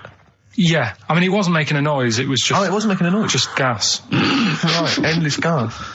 So, there you That's go. fantastic. Well, we started off with a new one, a little bit of Foo Fighters. We like new and old on this show, don't Indeed, we? we like to mix it up. I'd like to play to the Smiths from their debut album, I Don't Owe You Anything. Red Hot Chili Peppers on XFM 104.9. I'm Ricky Gervais. With me, Steve Merchant. Hello there. Karl Pilkington. All right. Don't be nervous. We might see a difference in Karl. He's a little bit shy.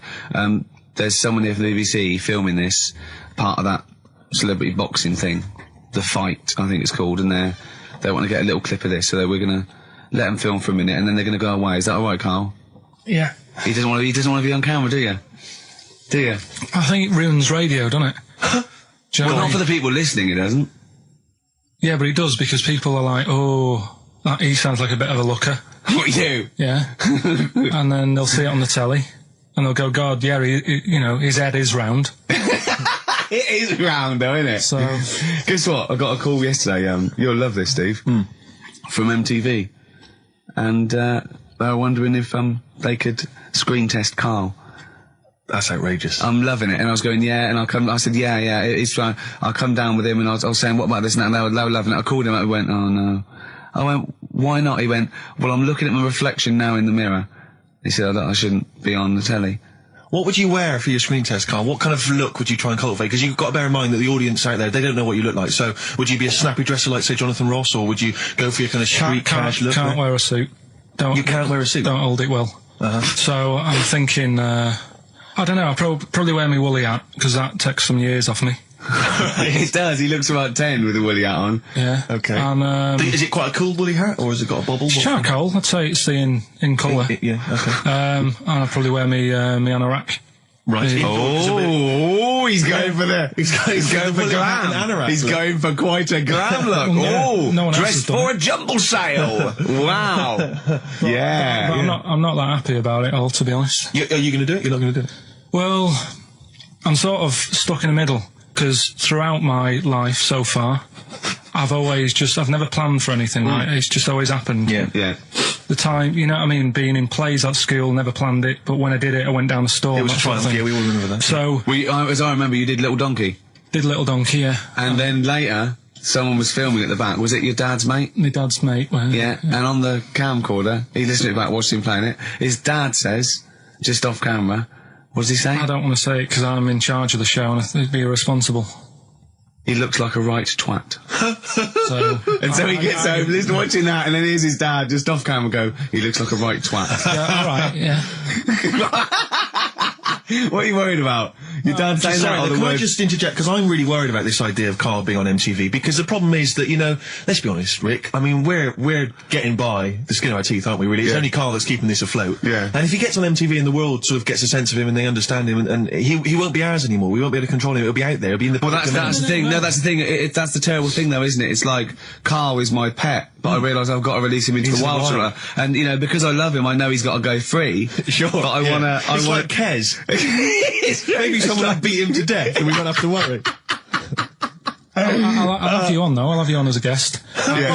Which gets me on to something we've got coming up today. Oh yeah, he's got a new idea. Yeah. Right. Do you know, like, I've talked about ghosts, and we had that good discussion the other week walking to Piccadilly Circus Station, yeah, and I was telling you about ghosts, and you were saying, Karl, don't be an idiot, and all that. Spoke to a woman in the week, done a little interview with You've her. done a little interview. Done a little interview, 2 minutes or so, with a woman who's got ghosts in her house. So I look forward to hearing that later. That sounds brilliant. coming up later. Well, I'm going to play a classic tune now. I've just gone straight for it. I've gone for the jugular. This is Ziggy Stardust by David Bowie. Oh yeah, the smooth indie sound of Richard Ashcroft. The Science of Silence on XFM 104.9. I'm Ricky Gervais. Joining me is Steve Merchant and Karl Pilkington. It was an excellent link, that, Rick. Wasn't it educating, Well, Ricky? I don't know. See, like I say, I was looking around and there's stuff that is interesting. Right, I was looking on the web. But there's no point. Well, it's just that I found one about What's the point? about a lad who 8 years old, Yeah. but he's still breastfed. Now, I don't know if you can get anything out of that. Is that what his mum said?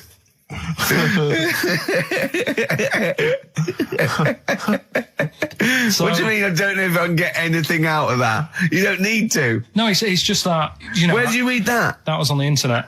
Oh, well, yeah. You're always unspecific when you mention it. It's just it was on the internet. Well, Yeah. I'm trying to think what I put in. I think I put in Y to see if I'd confuse a computer. And then, Carl, you are. no, I did, No, honestly. I did a search, put in why, and it came up with funny things that, like, why is this person doing that? Why is that?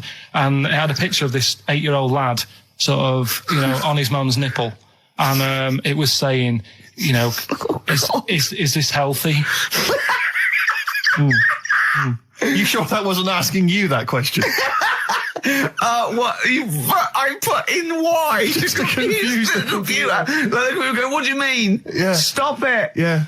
Oh, look, yeah. Last week, I was walking home with him, and I went, he was saying something stupid, and I went, I've got a competition for next week. Let's do it. When did Wimbledon finish? A couple of weeks ago. Right. Found myself sat there, right? I'm not having a go. I know we stopped Cheeky Freak of the Week and all that, right? So I'm not going to be having a go. Christ, I sat there. I'm scared. No, I'm not having a go. You've always got to remember that. Go on, just get on with it. Get on with it. I'll apologise after. I'm just saying, watching Wimbledon, it wasn't, you know, one of the major games. It was little fellas in a wheelchair having a game. Little fellas in a wheelchair. Right. But for me, I mean, you know, great. They're doing a sport and everything. Don't put it on the telly. What was up with it? There wasn't like, a rally going on. No, do you know what I mean? Do you know normally, Christ. like with well, not to Enman, but with some of the other, with some of the other players and that, they're playing for ages, aren't they? It's like, oh, who's going to win this and that? Yeah. None of that. It was just like, hit it, net. Oh, Christ! Oh, God! I don't know what to do! And people were like sat there watching it as well when they've got other games going on in there. That's what I couldn't understand. If you've paid your money to get God. in, Yeah. I mean, like I say, good on them if they. Do you know what I mean? But it would have been. I And don't they know. all start first in the marathon. I just thought it would have, you know, given the game a swing ball or something. Yeah. You know what I mean? No, yeah, I understand. Oh, Yeah. There's never anything on. XFM in the community. Did anyone confirm, actually, I had an email earlier, Swing ball. No, I'm not having a go though. Tell them. This is what I'm like, aren't I? Sorry, this is recording you as well. What do you mean I'm not having to go tell them? Do you think you but just said do you know that to what I me? mean? That do you think you haven't got a microphone? You just said to London, keep wheelchair sport off the telly because they can't get a rally going. You called them little fellas in wheelchairs. What? And I meant to go, what Karl meant was... What? I mean, what? They can hear you as well. Yeah, I know. It's just that they might think that I'm having a go, and I don't want them to. That's why I stopped Cheeky Freak of the Week, because some people got the wrong end of the stick Right. and what have you. So, Well, it was funny that a woman was born with deformed legs. They might think you were taking the mick. So anyway, I just was wondering if anyone could confirm. We had an email earlier, I forget who sent it in, but thanks very much indeed for it. They said that the Paralympics began this week, and apparently during the opening show, the entertainment was provided by Riverdance. Now, I don't know if that, I can neither confirm nor deny that, but it does seem rather tactless. Let's play a tune. Ricky Gervais. Don't put my name to this last link. Don't put my name to this last link.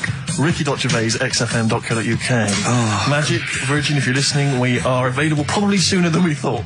right, Come on. quick recap. The first one is B. I don't think them birds should be around in this area. Right, that's B, right? Second one, he doesn't like women, yet he's got a few kids. It's a bit weird. That's PD. And the final one, that bloke who does sport on the telly, he's got a little kid, right? DC. All right, and it's ricky.gervais@xfm.co.uk if you want to enter for Hellraiser. Oh, I'll tell you what, continue to do a little theme of like some old stuff people haven't heard of. If you're under 30, you probably never heard of this band. It's also a new thing I want to introduce. It's Show Up Camfield. Camfield talks the talk, he doesn't walk the walk. He doesn't play some rock classics on his show because he's scared. I'm going to play the tracks that Camfield's too scared to play. This is Kansas and Carry On Your Wayward Son, alright? Kansas. Carry on your wayward son. No, like, again, I spoke to you in the week, and I had much better things, like when I tell you about Brian Blessed climbing Everest, and for some reason it made him, it played havoc with his belly, and he followed through, and he had to clean up. Shut himself? Yeah, using ice and snow. Why are you telling me that Brian Blessed, in what way is telling me that Brian Blessed shit himself once in any way educational? Because I was saying how he was climbing Everest, right? Right. I give it to him, he's an actor and that, but he gave that a go. Yeah. Right? It played... What's the point of that, you'd say, wouldn't you? You'd say, God, he's you know... So he's alright. Me doing a boxing match for no reason is rubbish, but him climbing Everest and shitting himself... Yeah, he did that. It's commendable. Right, and he's only gonna, like, go and do it again. He's gonna climb it again. Yeah, but he might not shit himself this time. Yeah, what's the point in going? Nothing's changed up there. Yeah, good point. Yeah, Where's you been? Well, it has. They've probably cleared it out by now. Right, but, it's slip on it. I can't even be bothered telling you this one, because... Come on! Just do it, or do it now! Steve, how we doing? Look, no, never mind that. Look, just tell me what that means. Oh, he's a nuisance. Oh, this is so annoying, Carl. I'm gonna go mental. Right, talk. Right, listen, I'm just putting this in here, right? Right, nuisance is a bit of a nuisance. Yeah. Apparently, the old fella who used to hang people... 1800s? Yeah. He used to be able to tell somebody's weight just by looking at them. Right? That's a bit of a bonus fact. We'll be the judge of that. The thing that I wanted to tell you is money for old rope. Do you know what I'm saying? I can't even be bothered.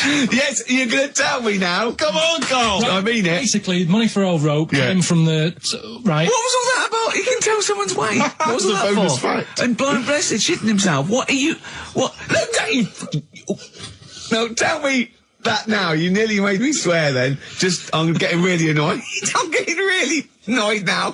Tell me this back, Carl, or I'm going to go mental. Come on, Carl, time's running out. More that people years ago, when people used to be hung, right? Right. If you didn't like the person who's been hung, you'd go, God, I really don't like him. And so you never forget the time. Because if they're being hung, we take that as read. Yeah. So they never forget afterwards to get the hangman to get the rope and to cut it up into little pieces, and he'd sell them. He'd sell the little pieces of rope to people. See, Carl, that's the most interesting thing, if it's true, that you've come up with. Right, okay. And so so they sell the rope? They sell the rope, and it's money for old rope. Money for old rope? Meaning, like, you know, God, it's easy to make money, all they have to do is cut it up and sell it. I'm cynical. Sorry, you were telling us a story about... So anyway, she'd get the newspaper, right, and she'd stick it in front of my eyes, and... what does that say? Go on. So she'd... You inherited a lot from your mum, didn't you? So she'd cut me fringe, right? Yeah. But then she'd go, oh, it's not straight. It's not very good. So she'd go again, and she'd keep going, and the problem is... that why you're bald now? I was going to say, is this that you have got hair, but she has to get it right. Yeah. It takes her to the back of your neck to get it even. Yeah. She sort of removed the newspaper, and she was like, oh, God. And I said, what? She goes, oh, I'm sorry. And like... What, did this happen every Sunday? Can I ask you, Carl, when she was cutting your hair in this picture, do you think she was maybe sidetracked by an interesting article in the paper and really wasn't paying attention to what she was doing? Or did her favourite hymn come on? Yeah, and she started or Compo was rolling down the hill. In a bath. So I ended up with, like, you know, a fringe sort of on the back of my head, because she just kept going further and further. Right, there's a little midget. Right, there's a circus. I'm loving it already. Circus going on somewhere. I think it was in America. And is that present day or old times? I'm talking like in the last 3 weeks. Okay. Right, little midget. circus, really packed out show. People are loving it. Steve, you'll ask the same question I did, I know. So there's a little midget jumping up and down on a trampoline. That's what circus is. Right. I pay good money to see it. So everyone's clapping, and he's getting carried away.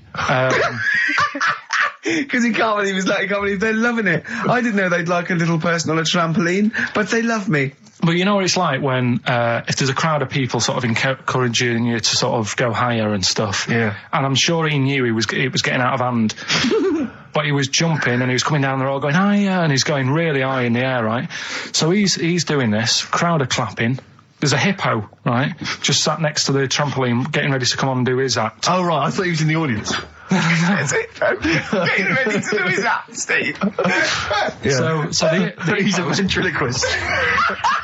What do you mean he's sitting by the trampoline waiting to do his act? Because why does he sit in the dressing room and they go, 5 minutes, Mr. Muss, 5 minutes, Mr. Muss. So anyway, right, so the hippo's there. He's getting annoyed because the midget's He's going, how can I follow this?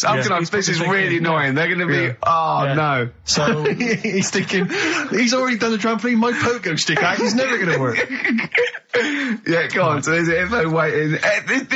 Here's a great story, and I just know he embellishes it or it gets slightly wrong. Go on.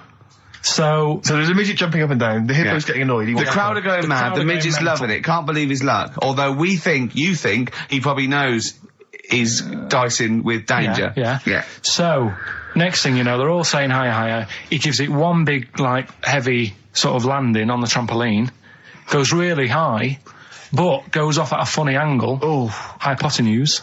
Okay. Yeah. And sort of flies up. Hypotenuse!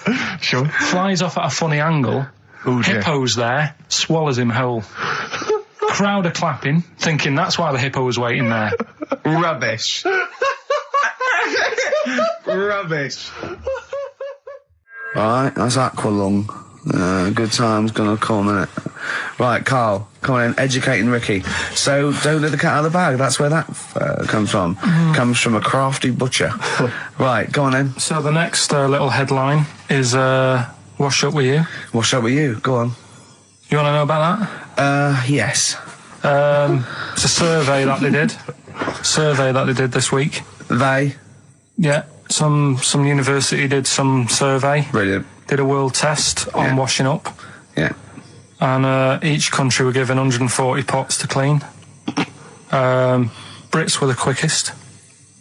Yeah. Turkey were the slowest at washing up. The Turks. It's not because the little fellas that work in the kitchens with no... Is it? They can't reach. Spain were the cleanest, and the Germans were pretty good as well. So... I don't know where to start with this. Honestly, Steve, I don't know where to start with that. Look at his face. It was really light, right? We've had the parrot, right? These are things that I found. Found the parrot, right? I've told you about the dog in the car wash. Right, you didn't tell me about that. You said there's a car wash for a dog. That's all you told me. Yeah, the but parrot, you said there's a parrot. What? It's a problem at funerals. Yeah. That's nothing. That's nothing. That's nothing. Do you understand? And they used to eat cats. what else have we got? Travis on XFM 104.9 on Ricky Gervais with me, Steve Merchant and Karl Pilkington. We're doing Educating Ricky. Right, final one. Come on, Karl. Right, what was it? It was, why don't they just get a diary or some paper or something to write on? Yeah. Because snappy. I couldn't think of a heading for it. It's basically, Go on. people who have tattoos, I've never understood it, right? That they have something put on their arm. Right, sorry. Have we started the educate? Is this part of it? Are you educating me? This is something that will be useful in my life that I didn't know about. Yeah. Go on then.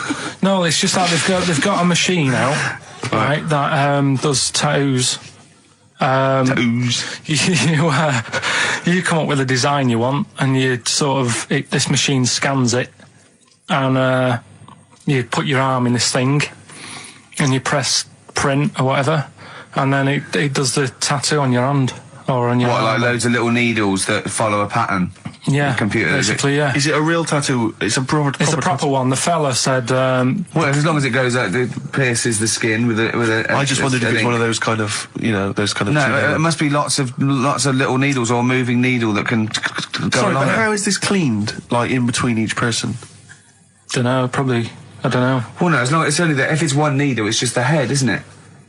If it's one needle that moves, does it like like loads of little... What are we gaining from a machine doing it?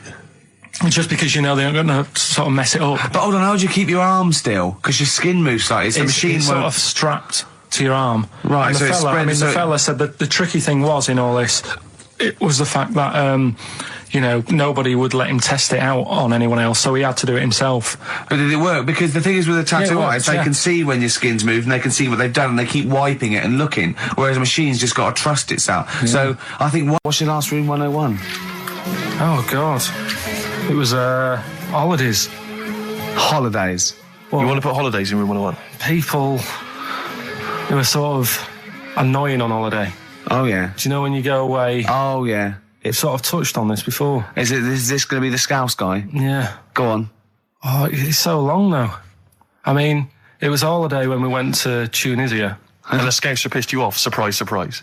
Yeah. Yeah. But the annoying thing was, you know, when you go on it was a cheap holiday, and like the lesson here is, you know, if you want a good holiday, you gotta like spend some money. Yeah. And we didn't on this one. We spent about, I don't know, 400 quid for two of us for like a month or something ridiculous. And we got there and, you know, you get to the hotel and you go, we have made a mistake. You know, it's a ropey hotel. You know, you can tell like the blinds and stuff as you walk in, they're all dirty and stuff. And you think, well, let's make the most of it. You know, let's not get down about it. It's a holiday. It's for a rest. And you try and make the most of it. And we had to meet. You know, like you have one of those things where you get to your destination and the rep says, right, you know, go and unpack your bags and that. Go and sort yourself out in the room. And tomorrow morning we'll meet up at 10 o'clock. And I'll go through, you know, the best sort of place to go for camel rides and, you know, the best deals I can get you. That sort of thing. Can anyone here walk like an Egyptian? So she says, right, tomorrow morning, meet 10 o'clock in the discotheque. So we get up and we have breakfast, and it wasn't a good breakfast. The kitchen was, like, bit horrible. The food wasn't good. And it was run by sort of midgets. What do you mean it was run? Not there's anything wrong with that. There was little fellas running around, and the annoying thing was one of them sort of started to fancy my girlfriend. How did he manifest his affection for No, you're not saying there's anything wrong with midgets, though, are you? Just saying it was strange that there was... Yeah, but even midgets shouldn't be cutting on Karl Pilkington's No, territory. I know. But it's also that thing of, you know, they've got little fingers.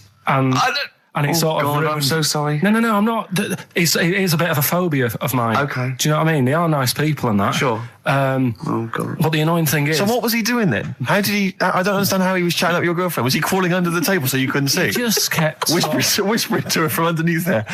Stop it. Just sort of, you know... Wait, I don't want to get a complaint on our last show. There's not many midgets. What's going to happen? Can we just finish this and start up again in a couple of months? Oh, yeah. So if you want to know more about the midget theme restaurants, then we'll talk you in... This is the dilemma. Me and Steve, yesterday, were trying to convince Karl that it would be a good idea to buy Suzanne a Christmas present. Okay? Now, why aren't you going to buy her a Christmas present? Explain, Karl, why you don't think you should buy her a Christmas present.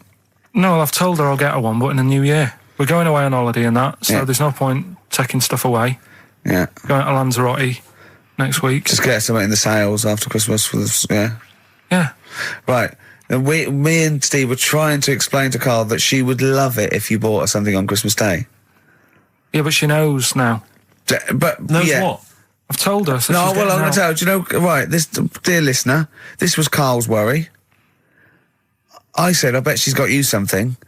And Karl was worried in case he got her something and she hadn't got him something. Yeah, he'd be livid. He didn't want to be down. He didn't want to be a present down. Yeah. Look at his face. So buy her a nice necklace. Don't spend, just spend 100 quid, you know, just a little token. We're going away. We're going taking her away on holiday. No, you're not taking her away, are you? What, you're paying for it, are you? Yeah. Are you really? Well, half and half and that. Right. So you're paying for you to go on holiday? That's good of you. So the gift is your company, really? She's done all right. She's done all right. Why do you talk like you're 60 years old? And you've been working down the mines. I don't know, she's done all right. Do you go over to her and say, Suzanne, you're bloody lucky? I mean, You've fallen on your feet. to Look be who fair, you've Rick, got. What? I'm not sure she has done all right. I don't want to be critical, but... Oh, dear. So what are you going to get in the sales? What are you going to get Yeah, her? it depends. I'm thinking, I mean, I'll give her the choice. You can have Kingsley and old Bob Marley. Right, I'll let her decide there. Oh, dear. I can't wait to see you. Where are you going, Lanzarote? Yeah, Where's that? don't know. Suzanne sorted it out. I said, Lanzarote, I said, is that Africa or is it Spain or Portugal? Just thought you don't know. What do you mean, don't know? I goes, well, what's the currency? Went, don't know. I said, Suzanne booked this one, did she? Yeah. I thought, where is it? Is Lanzarote African or? Foreign. Somewhere foreign. I was looking last night, and doesn't look that good. There was like one of the highlights of the things it says you've got to do is go and have. Apparently, they've got restaurants in caves this week. Oh, you're leaving house? Oh, by the way, the XFM listeners came round to my house and bought the futon and table. Did they? Were they happy with it? Quite normal. They were well happy. Yeah. Couldn't believe the luck with it. What do you mean quite normal? What do you mean quite normal? Well, it's always a bit scared, isn't it, getting people round. I imagine they were scared. No. And were they excited to see you? Could they? I mean, they were. You know, could you tell that they were pretty pleased to see you? No, I don't think so. I mean, You're Karl Pilkington. yeah, but the fellas sort of. I mean, they brought the whole family round, which was a bit odd. Well, it's not often they get the chance to visit a living creek. Anyway, no, they were nice. And you're moving now, yeah? He said he phoned me up today. You know, it was absolutely tipping it down. Right? He had to cycle in, right? Because he said, because of the move, he doesn't want to leave his bike around there. Right? And he said, and Suzanne, oh, I can't say this in case he's listening, can I? He won't know. He said Suzanne's hired the oldest removal man in London. You should hear him. And the thing is, right, we booked him because everyone else happened to be booked out, but this fella's free, right? So he called up this morning. I've never spoke to him, but he was on the phone. He sounded about 90. Yeah. Carl thinks that he's going to have to do all the work. And the thing is, right, cheap. it seems He to be only cheap. wanted some Werther originals. Yeah. Right, listen, it seemed to be cheap because it's £50 an hour. But how long is it going to take him? Yeah. Oh, that's So, genius. When's the move on then? When's the? Oh, he's coming round. He came round today to bring some empty boxes, and he was struggling with them.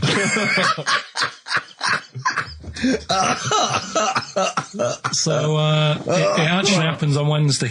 Oh, God. Anyway, so Rick, I noticed that you were laughing and almost had a heart attack. Doesn't bode well for the boxing match, does it? Cough at the moment, haven't I? I've had my Lemsip.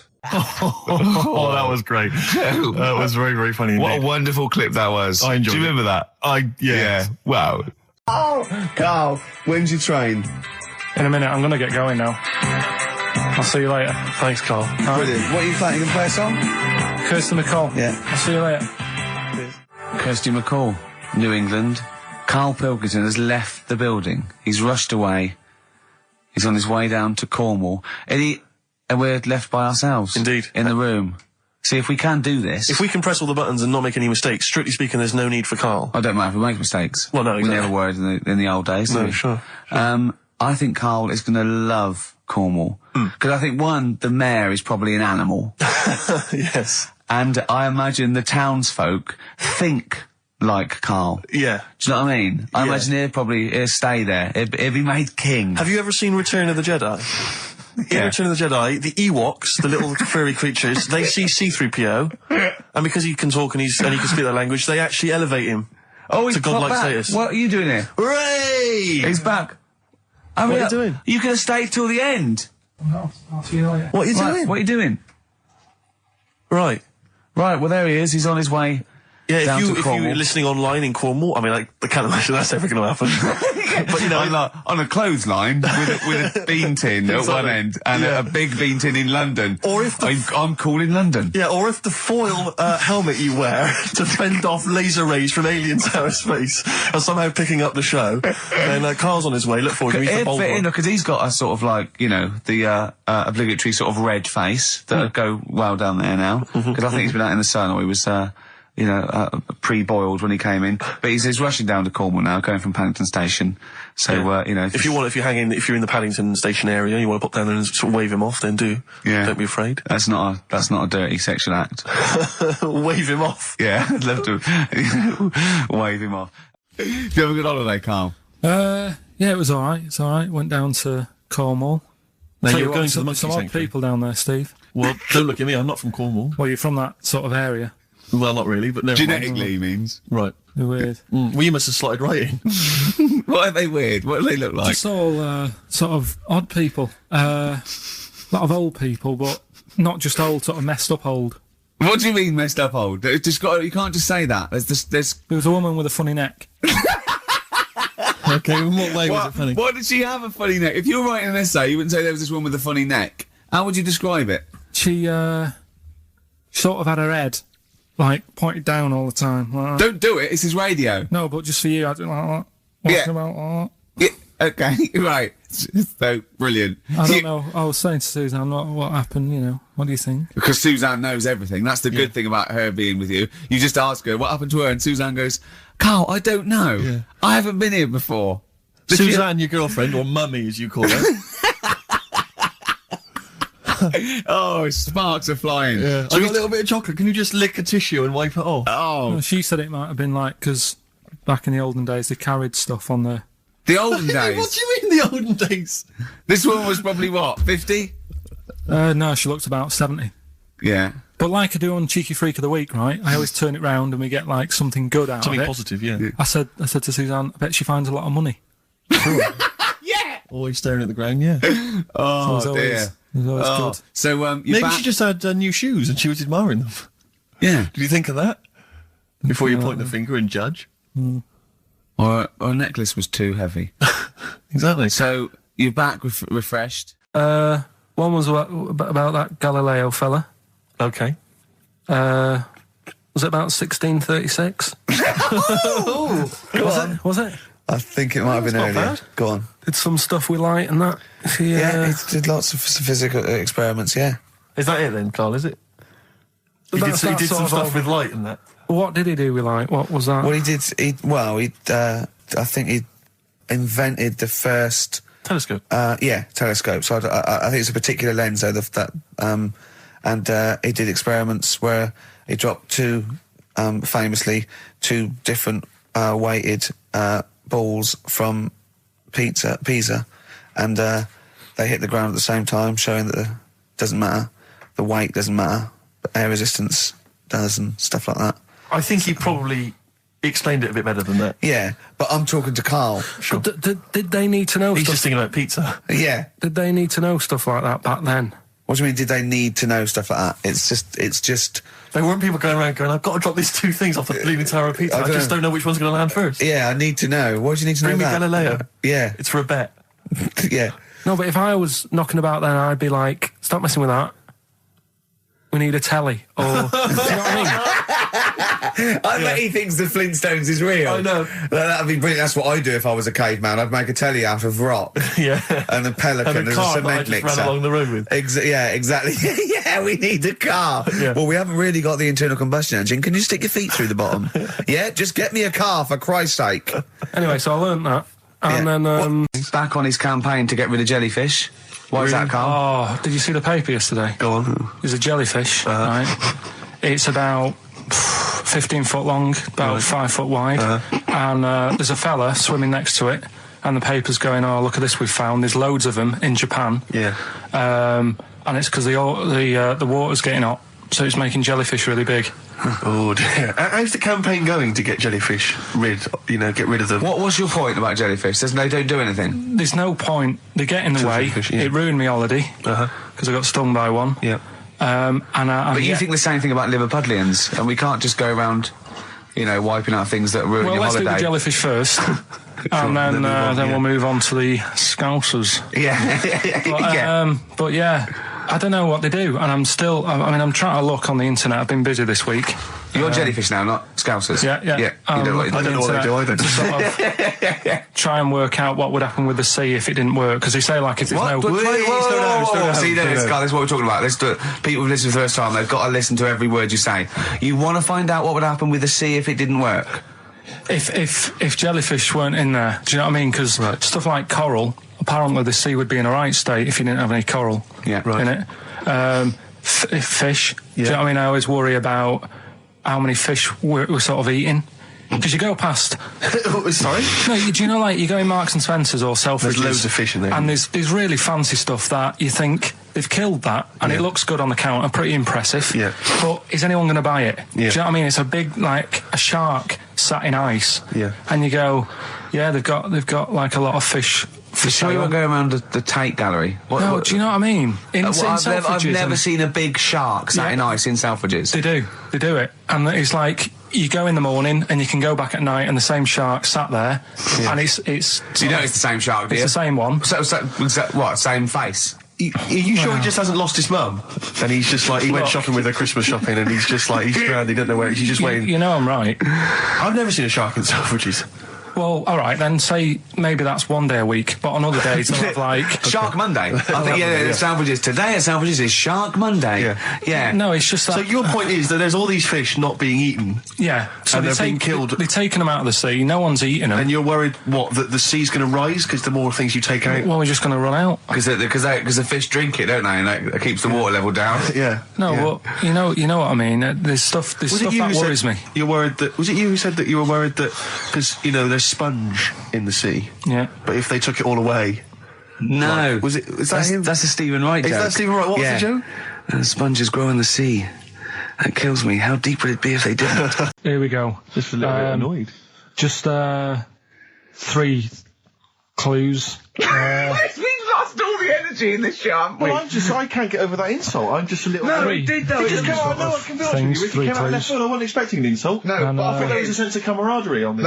Just email in, ricky.gervais@xfm.co.uk. I'm just annoyed. I can't... What are we doing? I'm just reading out the clues. Should we put this... Let's put this one in for the Sony Award. Let's put this show in for the Sony Awards. Play a song, Karl, because I need to discuss things with him. I've talked before about him stacking it down. Get this down to 3 minutes. It'd be a great show. Rockbusters in a minute. If you haven't heard the Rockbusters, might as well give them out. Well, let's check the emails working before we do that. Yeah, otherwise it's a complete... This whole show has been a sham and a farce and a waste of time. Well, I think they can take that as read. Rockbusters, then. We've got a problem with the email this week. Yeah. It's the least of our problems, I think. They're not coming through, so... I'll give out the clues again, and then you can call in on 08700. Only call if you know all 3. You can rattle them off. Yeah. We'll do it during the next record. So the number is 08700 800 1234. Right. 08700 800 1234. Right. Okay. So you got that. So call in if you know all 3. Yeah, the 3. Just to recap, I've got 3 other jumpers like this one. The initials FT. That bunch of people can't make up their minds if they want to sit in the sun or not. Right, that's C, and the Jamaican fella had some aspirin. Why did he do that? Right, that's FD. So if you know them, give us a call, and it's just the first with the 3. Right, well, I think they're calling now, Karl. So play a lovely record. I'm really worried about this because everyone's getting that last clue wrong. I reckon it's so rubbish that even your mental fans can't work it out.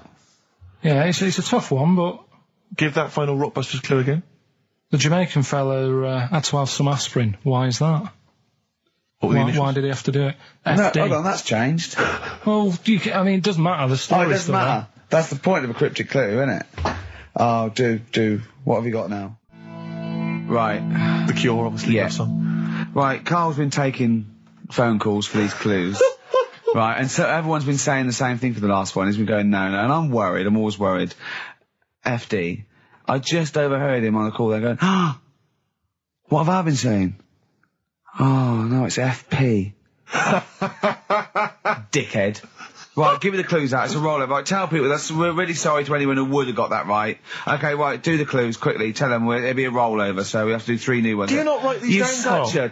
I don't write the answers down in case Ricky looks over the thing and sees the answer. Why would I cheat? I'd rather you do something right with your life. Right, well, the clues were I've got 3 other jumpers like this one. Yeah. That was FT. Yeah. You got that, 4 tops. Yeah, that's all right. Good, well done. That bunch of people can't make up their minds if they want to sit in the sun or not. That was C. They were getting that. That was charlatans. Charlatan, right? A bunch of them charlatans, right? What do you mean? What's Charlie? No. It's like, shall I go out? Shall we? Charlatans. They got it, right? Where I went wrong with this one, the Jamaican fella, he had to have some aspirin. Why? It's my fault, you know. I'm not cutting. There's no point passing the book or anything. I said FD. A lot of people were saying Fred Durst, like forehead hurts, which is a good one. Yeah, which would have been as good as any of yours. But I made an error, so we'll roll it over. No. What is the answer? What is the answer? Jamaican fella, what? Add some aspirin. Why do that? What's the thing? FP. It was Frida Payne. Frida Payne. Frida Payne. Frida Payne. Frida Payne. That's awful. Karl, you've got to write these down next week. This is right. Sorry, You're the producer. I know, but I've had a busy week, haven't I? That's not an excuse. That isn't an excuse. Our excuse is we don't care. Yeah. You do put care. the work in and then make a mistake. Yeah.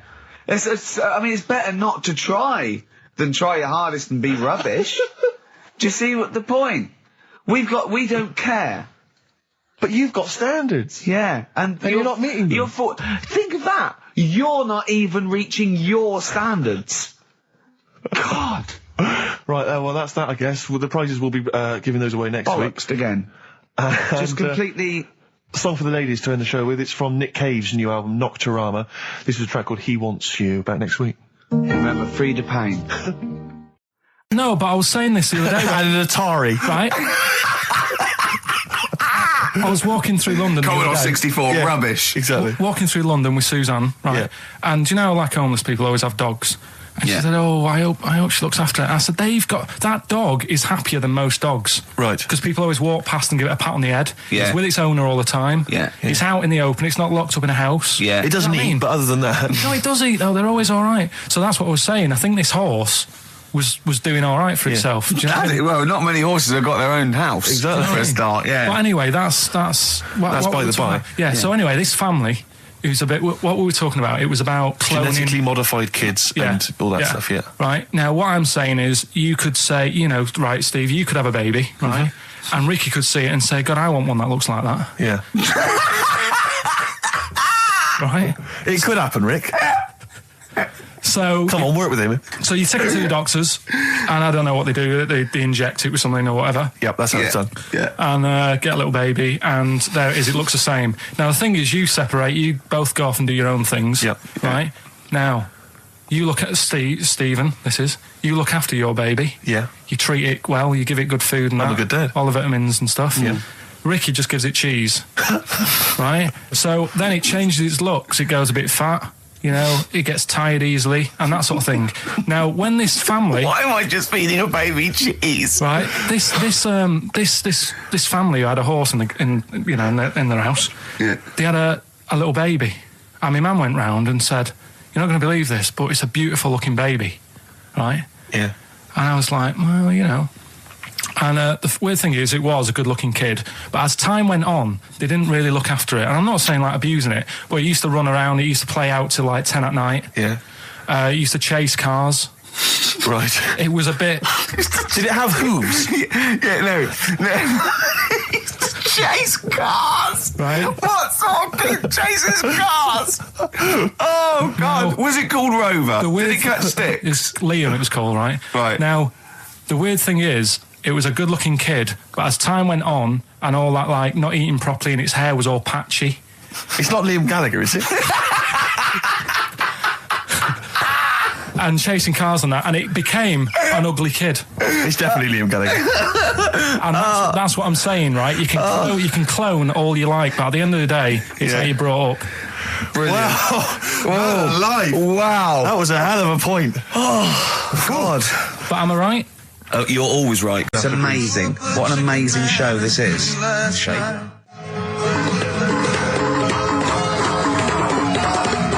Oh, chimpanzees at Monkey News! Excellent. So Monkey News time on XFM. Karl Pilkington, the man in the hot seat. Karl, what have you got for us? Okay, Monkey News this week. We've covered a lot of stuff. We have indeed. Now, do you know, like, there's places where you can go for, like, weekend rests and stuff, Sure. and you relax, you sit in a little spa, you might have a swim and stuff.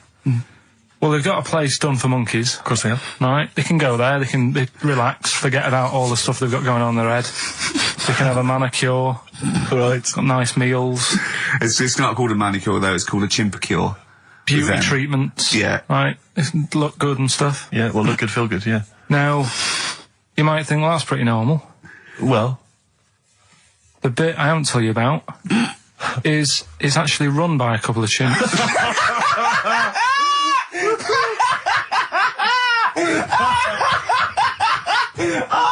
Oh God! Oh God! Oh God! You're a maniac! right. Oh, for Christ! Oh. Let's just...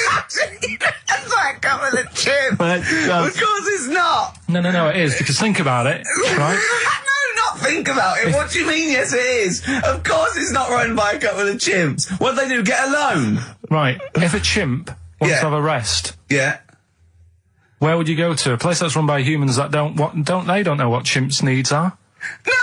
My point is this, how did they get it together? How did two chimps, Mr. and Mrs. Chimp, went for a loan and said, I'll tell you what we need, a spa. I think it started off quite simple, right? Just you know, basic stuff.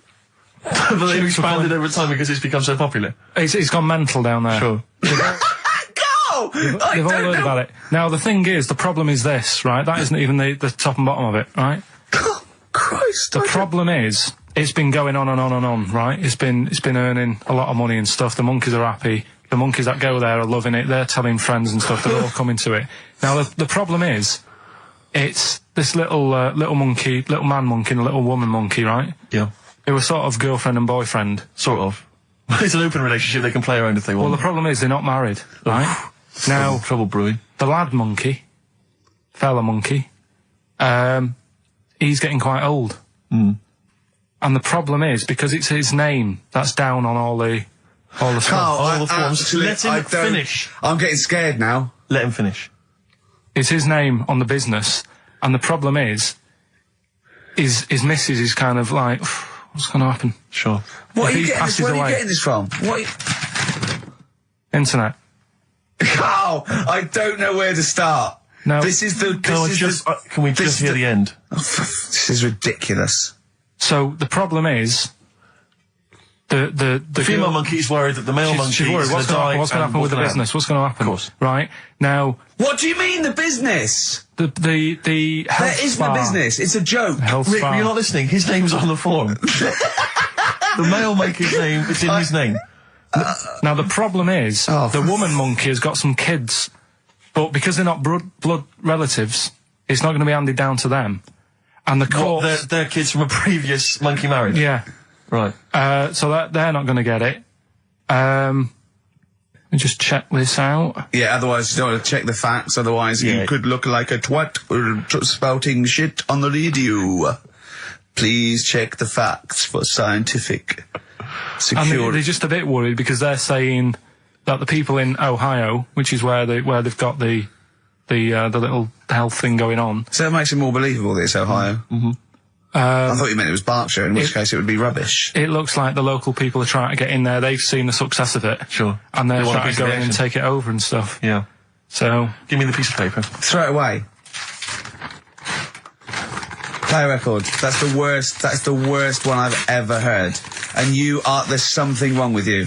You're educationally subnormal. Final tune from us. Tim Buckley. Lovely song called Wings. Back next week? Yeah. Yeah. See you, Carl. Was it last week? There was a programme on about the child who was older than her mum. A child that was older than her mum? Yeah, right, he was looking forward to as much as Oliver the Humanzee, yeah. And I didn't see it in the end. Did you miss it as well? I missed it. So and it's what it is this a little girl, and she's got an aging thing. So he was telling me about this. It's all from him. He went, and what it is, right? She's about 5, right? But she's aged, so she's actually 90. Right? And I went, oh God, really? He went, yeah. And then he went, could she get served in an off licence? I went, no. He went, well, that's not fair. I went, what do you mean? He went, well, I said, she's 5 years old. She's a 5-year-old girl. He went, yeah, but she's got the body of a 90-year-old. So, oh God, let her have a fag. Wouldn't you let her have one if she... If she asked? Yeah. If you worked in an off licence and she wandered in, right, and... So she's 2'6". Well, I don't know because I haven't seen it. I don't know that much about it. Yeah, she's a 5-year-old. She's 2'6". It's just an aging process, which is a degeneration of the cells, like what aging is. It doesn't mean she grew into a 90-year-old woman with a scarf No, exactly. going around the streets. What did you imagine it looked like? I don't know. I mean, she's aging fast, yeah? Yes, but it's more to do. It's not. Yes, yeah. Because it was saying that her mum and dad are pretty stressed out about it, and I kind of thought, well, you'd be forever buying birthday presents. It's not like she's morphing through various ages. Like, my God, look, she's 58 today. 59, we can't keep up. Well, how's it It's work? not that. It's not like she's got... it has the same effect as aging on the body. So at a cellular level, there's a degeneration as quick as if she'd gone through. I don't know. I got this from you. I'm guessing, Karl. It's not like she's watching Top of the Pops one week and she's loving it, then the next week she's going, I can't understand what they're saying. Yeah. It's not like music it's all in my bland day. dance. I remember. I remember when I was 4.5. They were real bands. Now, that S Club 7 were excellent. Yeah. But what's this tripe? S Club. But if she wants a fag... She's 5 years old, Karl. But she's got to experience everything in a short spell of time. Do you know what I mean? You've got time to sort of... I think you're thinking of her life like that Fatboy Slim video, where it starts off as something crawling out of the sea and then it evolves really quickly over 3 minutes. I think that's not the case, Karl. Her mind isn't... She isn't aging in her mind at the same time. No, she's not living a whole life in 3 weeks. It's just her body is degenerating quicker than it should. So if you worked in odd bins, you wouldn't serve her with a bottle of wine? No, I probably wouldn't. Well... Unless she had some ID, which That's would a probably bit cruel, be fake. isn't it? I said, well, on that and on top of all her other problems, he wouldn't even give her a glass of... Yeah, a bottle of wine. And her ID wouldn't look right because she's aging all the time. The photo would never match. Yeah. Look at my hair there. That was last week. Well, it was 2002. Exactly. Well, we don't know enough about it, so... No, I haven't seen it, so yeah, maybe we should apologise because that could sound callous and cruel because I don't know what the whole... It was just the title. The vibe of the... Yeah, I know the title that it was excited something you. like, I'm older than my mum. No, it's the child that's older than her mother. Well... Yeah. So that was weird. There was some good stuff on in the week. You missed that, did you? You didn't watch that? Didn't see that. Saw... Maybe someone have it on video for you. Yeah, if you taped it and you send it in. Watch it on fast forward. She'd really age then.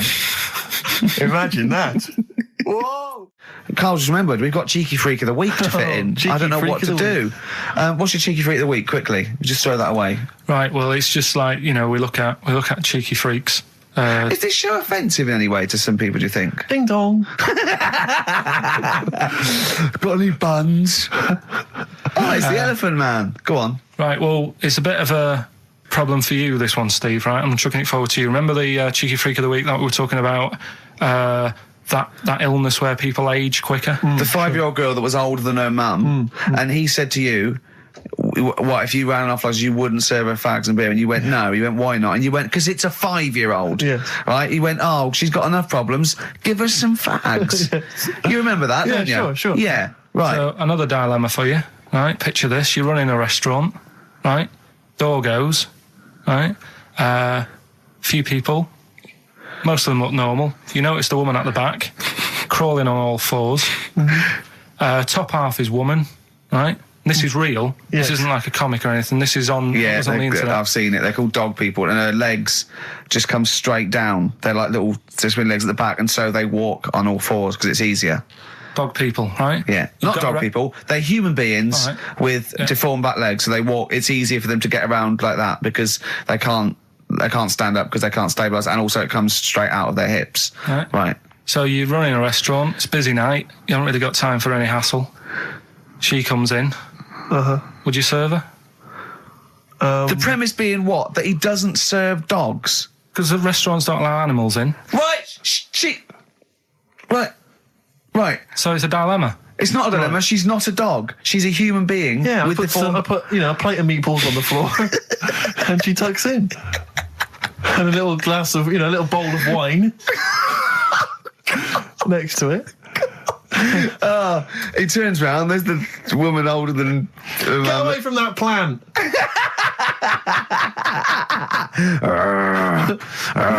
Is service included? Oh dear. Talking of cheeks, Karl, have we got another instalment of Cheeky Freak of the Week this week? Yeah.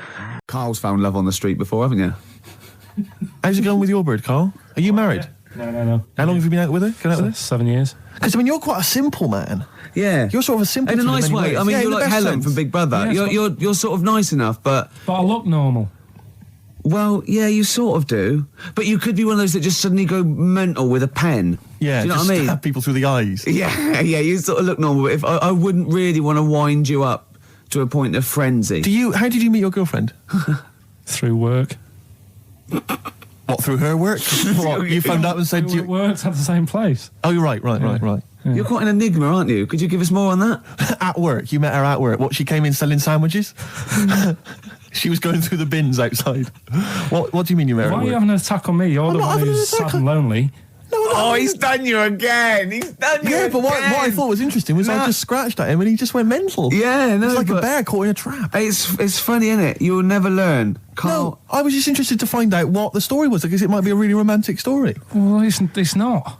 All right, jeez. I love the fact he doesn't want to talk about his love affair. I was thinking about you in the week, and does it worry you? I mean, you sort of joke about it now, and we're talking about it in the office, is Steve really touchy about the way he looks? And, what's this? Where's that come from? He's done it again. He's done you again. I was walking home the other night, and I was thinking about it. And do you worry that when you're old, you will be on your own? You did start it, though, didn't you? Well, Karl, I'm glad you brought this up. because I mean, for me, a lightweight, frothy entertainment show on XFM on a Saturday afternoon is exactly the place where I want to discuss the desperate, lonely future that's inevitably coming my way. Oh, God. I'll tell you what will cheer you up and forget all that. A bit of embrace. Right. In Turkey... Nice. It's not, actually. Mm-hmm. That's where I went, and there was them little fellas after Suzanne in the kitchen. What? What do you mean? We went to Turkey. You went to Turkey and there were some little fellas? Well, they had quite a few sort of midgets working in the kitchen. Why? Is it a theme? No, is it a theme holiday? I don't know. Might get them cheaper or something. Was it... So they were working cheaper. They were working in the kitchen, and one of them fancied Suzanne and kept sort of eyeing her up, and she was winding me up saying, not eyeing up and down, just eyeing her up. Anyway, no. So what was she doing in the kitchen? No, it's like a pick what you want to eat type buffet, but you have people clearing the tables and that ready for you to come along. Are they low tables? And he was just keeping an eye on her. What did he say though? Was he Turkish, so I don't know what he was saying. But he was little fella, yeah. Did he? What do you mean a little fella? What do you mean little fella? Sort of dwarf-like. What do you mean dwarf-like? He had magic powers, or he was 4 foot? No, what do you mean, Karl? A little bloke, just like a normal bloke, but small. If you stood him in the desert, you wouldn't know. But he'd be hot and says, right, Karl. You should watch out for the monkeys. Yeah, underground. Those underground monkeys. Look, you can't just say there was a little midget fella who was eyeing up my girlfriend and then leave it. What do you mean? What was happening? This is a story to us. This is much more interesting to us than, and she was deaf, right, and she hit her head. That's much more. I don't understand how it manifested itself. Did he come over and say something? No, do you know when it's like girls know, don't they? When someone fancies them. What do you mean there was lots of them as well? Do they? That's worth knowing. Listen, right, come on. Right, so you went to this holiday, yeah? Yeah. And you went into the dining room or something? Yeah, downstairs. And you looked over. You thought, this is all. There's no one serving. Yeah. And they go, Wait a minute. Hold on. You looked down and there was a little waiter. There was loads of them running around busy. Why though? Why did they get summer? What do you mean? Because it was in loads of them. summer. They had more of them They on. come out in summer. They come out in summer. What do you mean they had more? What do you mean? Because it's busy, isn't it? Well, no, but they So- hibernate in the Why winter. were they all midgets? I don't know, maybe it doesn't heat stunt your growth or something. No! Well, they just happened to, maybe it was a thing that they did for tourists or something, I don't know. I just got on with my meal, it was a holiday, do you know what I mean? God. So So, it's a midget surfing. I'm not going to ask any questions. Right, okay, yeah. so they're all little fellas running around, and this one always was like, you know, oh, do you want a new serviette? You know what I mean? Going out of his way to sort of... for turning on the charm. Yeah, he was going out of his way, the others weren't. Right. I think what was happening is he'd been working with Santa all the winter. Yeah. This is sort of little summer break. This one He was hadn't your seen a girl. waiter, and so he was being polite to you. Maybe. But what did Suzanne say then? Well, she was using it to wind me up. What was she saying? Oh, Oh, just like, you know, look. he may be small, but he's Well, built like a... Yeah, he's all man. so... Were you jealous of a midget then? You were jealous of him? It is a bit annoying, isn't it? Why? It wouldn't bother me as much now, because I've been with her for ages. Right. But at the time, that might have been one of our first holidays, and it's like, you don't know, want to be what's going on? thrown I away paid by for it. this holiday. And then you get off with a midget. Yeah. Oh. So anyway, But it doesn't matter because you got chatted by a bearded lady. So. tell you what, no, that's got nothing to do with that. What were you going to say? No, What were you going to I say? was going to say the hotel was half board, and maybe. Oh, right. I thought you were going to say it's just one of her shortcomings. So listen, right? Play a record. Carl. Remember the cheeky freak of the week that we were talking about? That illness where people age quicker. The 5-year-old girl that was older than her mum, and he said to you, what, if you ran off like you wouldn't serve her fags and beer? And you went, no. He went, why not? And you went, because it's a 5-year-old. Yeah. Right? He went, oh, she's got enough problems. Give her some fags. You remember that, don't you? Sure. Yeah, right. So another dilemma for you, right? Picture this: you're running a restaurant, right? Door goes, right? Few people. Most of them look normal. You notice the woman at the back, crawling on all fours. Top half is woman, right? This is real. Yes. This isn't like a comic or anything. This is on, Yeah, it's on the internet. I've seen it. They're called dog people, and her legs just come straight down. They're like little twin legs at the back, and so they walk on all fours because it's easier. Dog people, right? Yeah, You've not got dog people. They're human beings All right. with deformed back legs, so they walk. It's easier for them to get around like that because they can't stand up because they can't stabilise, and also it comes straight out of their hips. Right. So you're running a restaurant. It's a busy night. You haven't really got time for any hassle. She comes in. Would you serve her? The premise being what? That he doesn't serve dogs. Because the restaurants don't allow animals in. Right. Right. So it's a dilemma. It's not a dilemma. She's not a dog. She's a human being. Yeah, I with put a plate of meatballs on the floor, and she tucks in, and a little glass of, a little bowl of wine next to it. He turns round. There's the woman older than. Get away from that plant.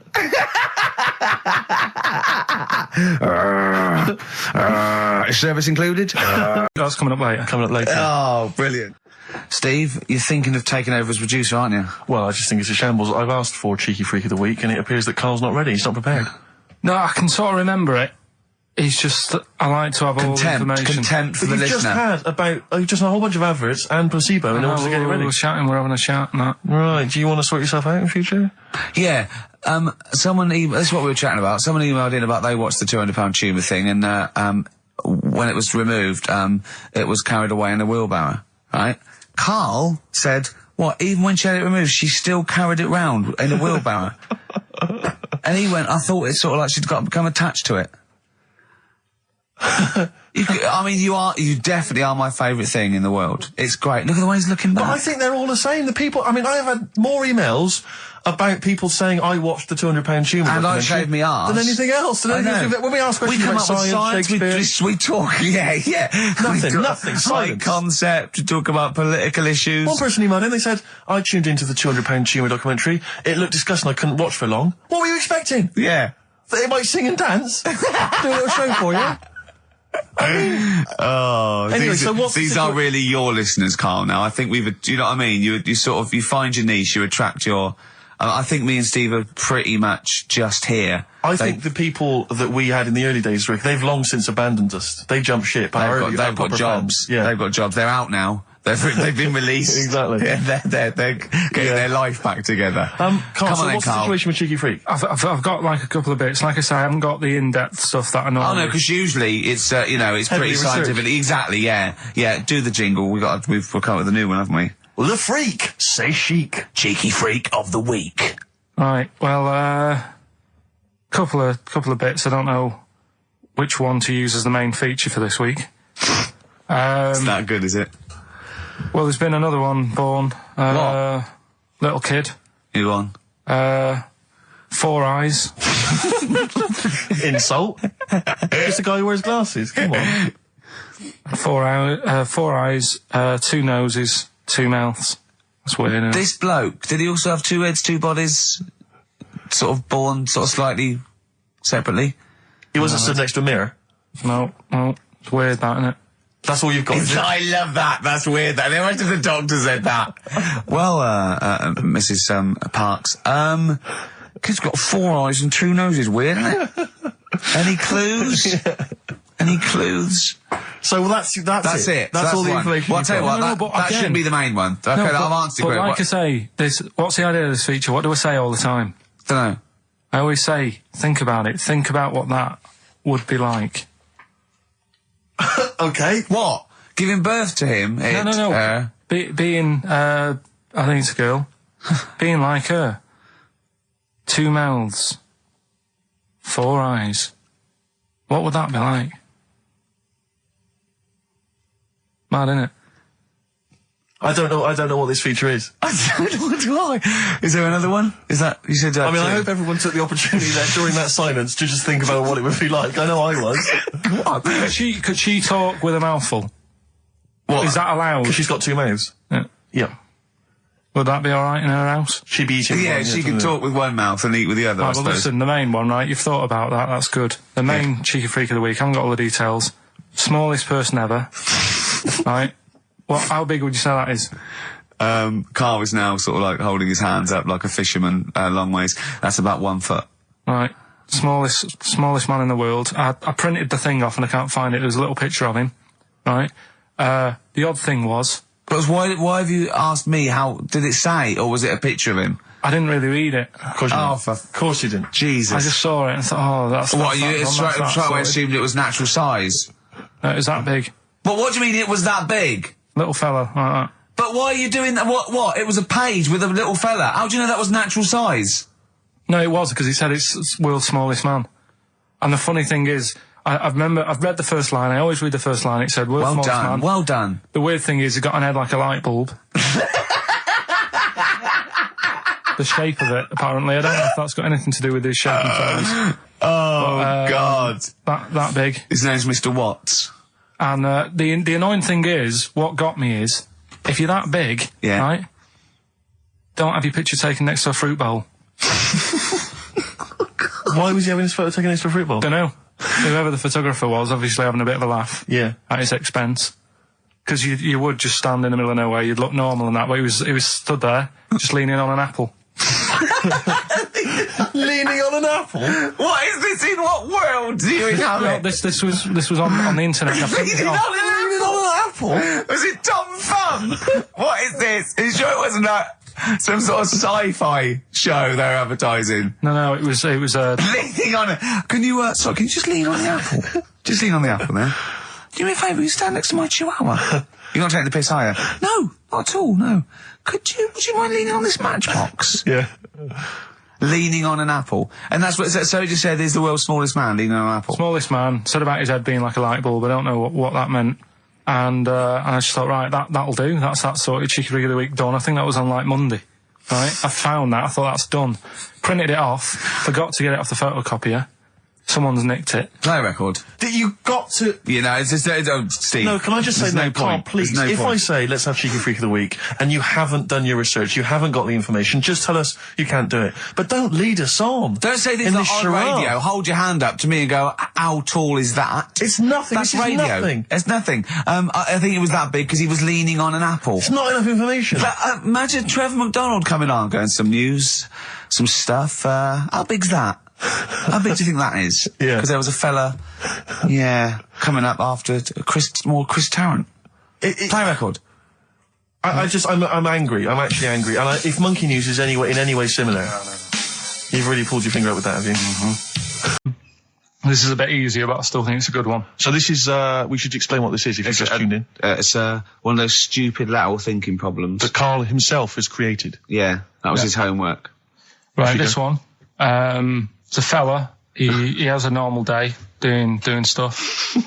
Nothing wrong with him. Right? And it's the twist in the tale. It's just like Tales the Unexpected. Yeah. Just a normal day, nothing wrong with him. Hold on, though, he's got the legs of a fish. Go on. So that's why he's been hiding his legs. So Go on. He does his the legs of a fish. Sorry, Karl, carry on. He has his working day and that, and then he gets a bit tired. Goes to bed. He puts the light on, leaves it on, goes to bed. Oh, that's crazy. That's mental. I can't think what's happened. Anyway, here's Radiohead. Right, okay. What? The question is, why does he put the light on when he's going to bed? He's had a normal day. He's come home from work. Is that right? He's come home from work, or he's not been working? Yeah, he's just been out? No, he's been working and stuff, I think. You think? You've made it up, Karl. You can decide. So the question is, why has he put the light on when he's asleep? There's a reason that he's put the light on when he's asleep. Has he gone to sleep? No, Karl, don't shrug. You're meant to answer these questions. He put the light on before he went to bed. Yeah, and the question you're asking me is why? What's the scenario? And the light's on and that, but he's gone to sleep. Yeah. He started reading and then he fell asleep. No. Did he intentionally, for some reason, put the light on? Every night. It's mad. Sounds mad. That's Karl, doesn't it? Every night he does it. Yeah. He puts the light on. Karl, is the point of this, he puts the light on for a very good reason. Not for us, but for some people. He's blind and it's always been on, and he thinks he's turning it off, but it was on in the day, and he thinks he's turning it off, but he's turning it on because he's blind. No, that'd be stupid. That works. No, that works great, Rick. Yeah. Thank you, Karl. So you've got to come up with what... Hang on. If you're blind, why would you put a light on? No, he thinks it's off. Yeah. But why would he turn it on anyway? Just think so he doesn't get burgled, so people know he's in because he can't see him. So he just he puts the light on when he's there, then he turns the light off when he goes to bed, so people think it's fine. But he's got it out of kilter, and actually he's walking around in the dark all day. I don't believe that if you're blind you turn your light on. I don't think you'd be living on your own, would you? I'm not having that for a second. Do blind people live on their own? I'm not having that for a second. Well, some people do. Lonely blind people live on their own. No, if you got bad eyes. What, any of them women? Are there any blind women who are living on their own? Well, never mind your concern for the partially sighted or sight impaired people coming to London. Get on with this. Yeah. So there he is. Yeah. It's like, a bit tired. Yeah. Just put the light on and get to bed. Yeah. So he turns the light on and he goes to bed. Yeah. Oh. Should we play a track? He's not sleeping on the job. He's a lighthouse keeper. Well done. Is he a lighthouse That's keeper? not it, Karl. He's a lighthouse keeper. Right. Why wasn't the light on all the time? Because it's light in the day. You idiot. Play a record. What? Play a record. You're a buffoon. No, actually, the light isn't on in the day, is it? No, it's not. I think you're the buffoon. Yeah. Karl has won!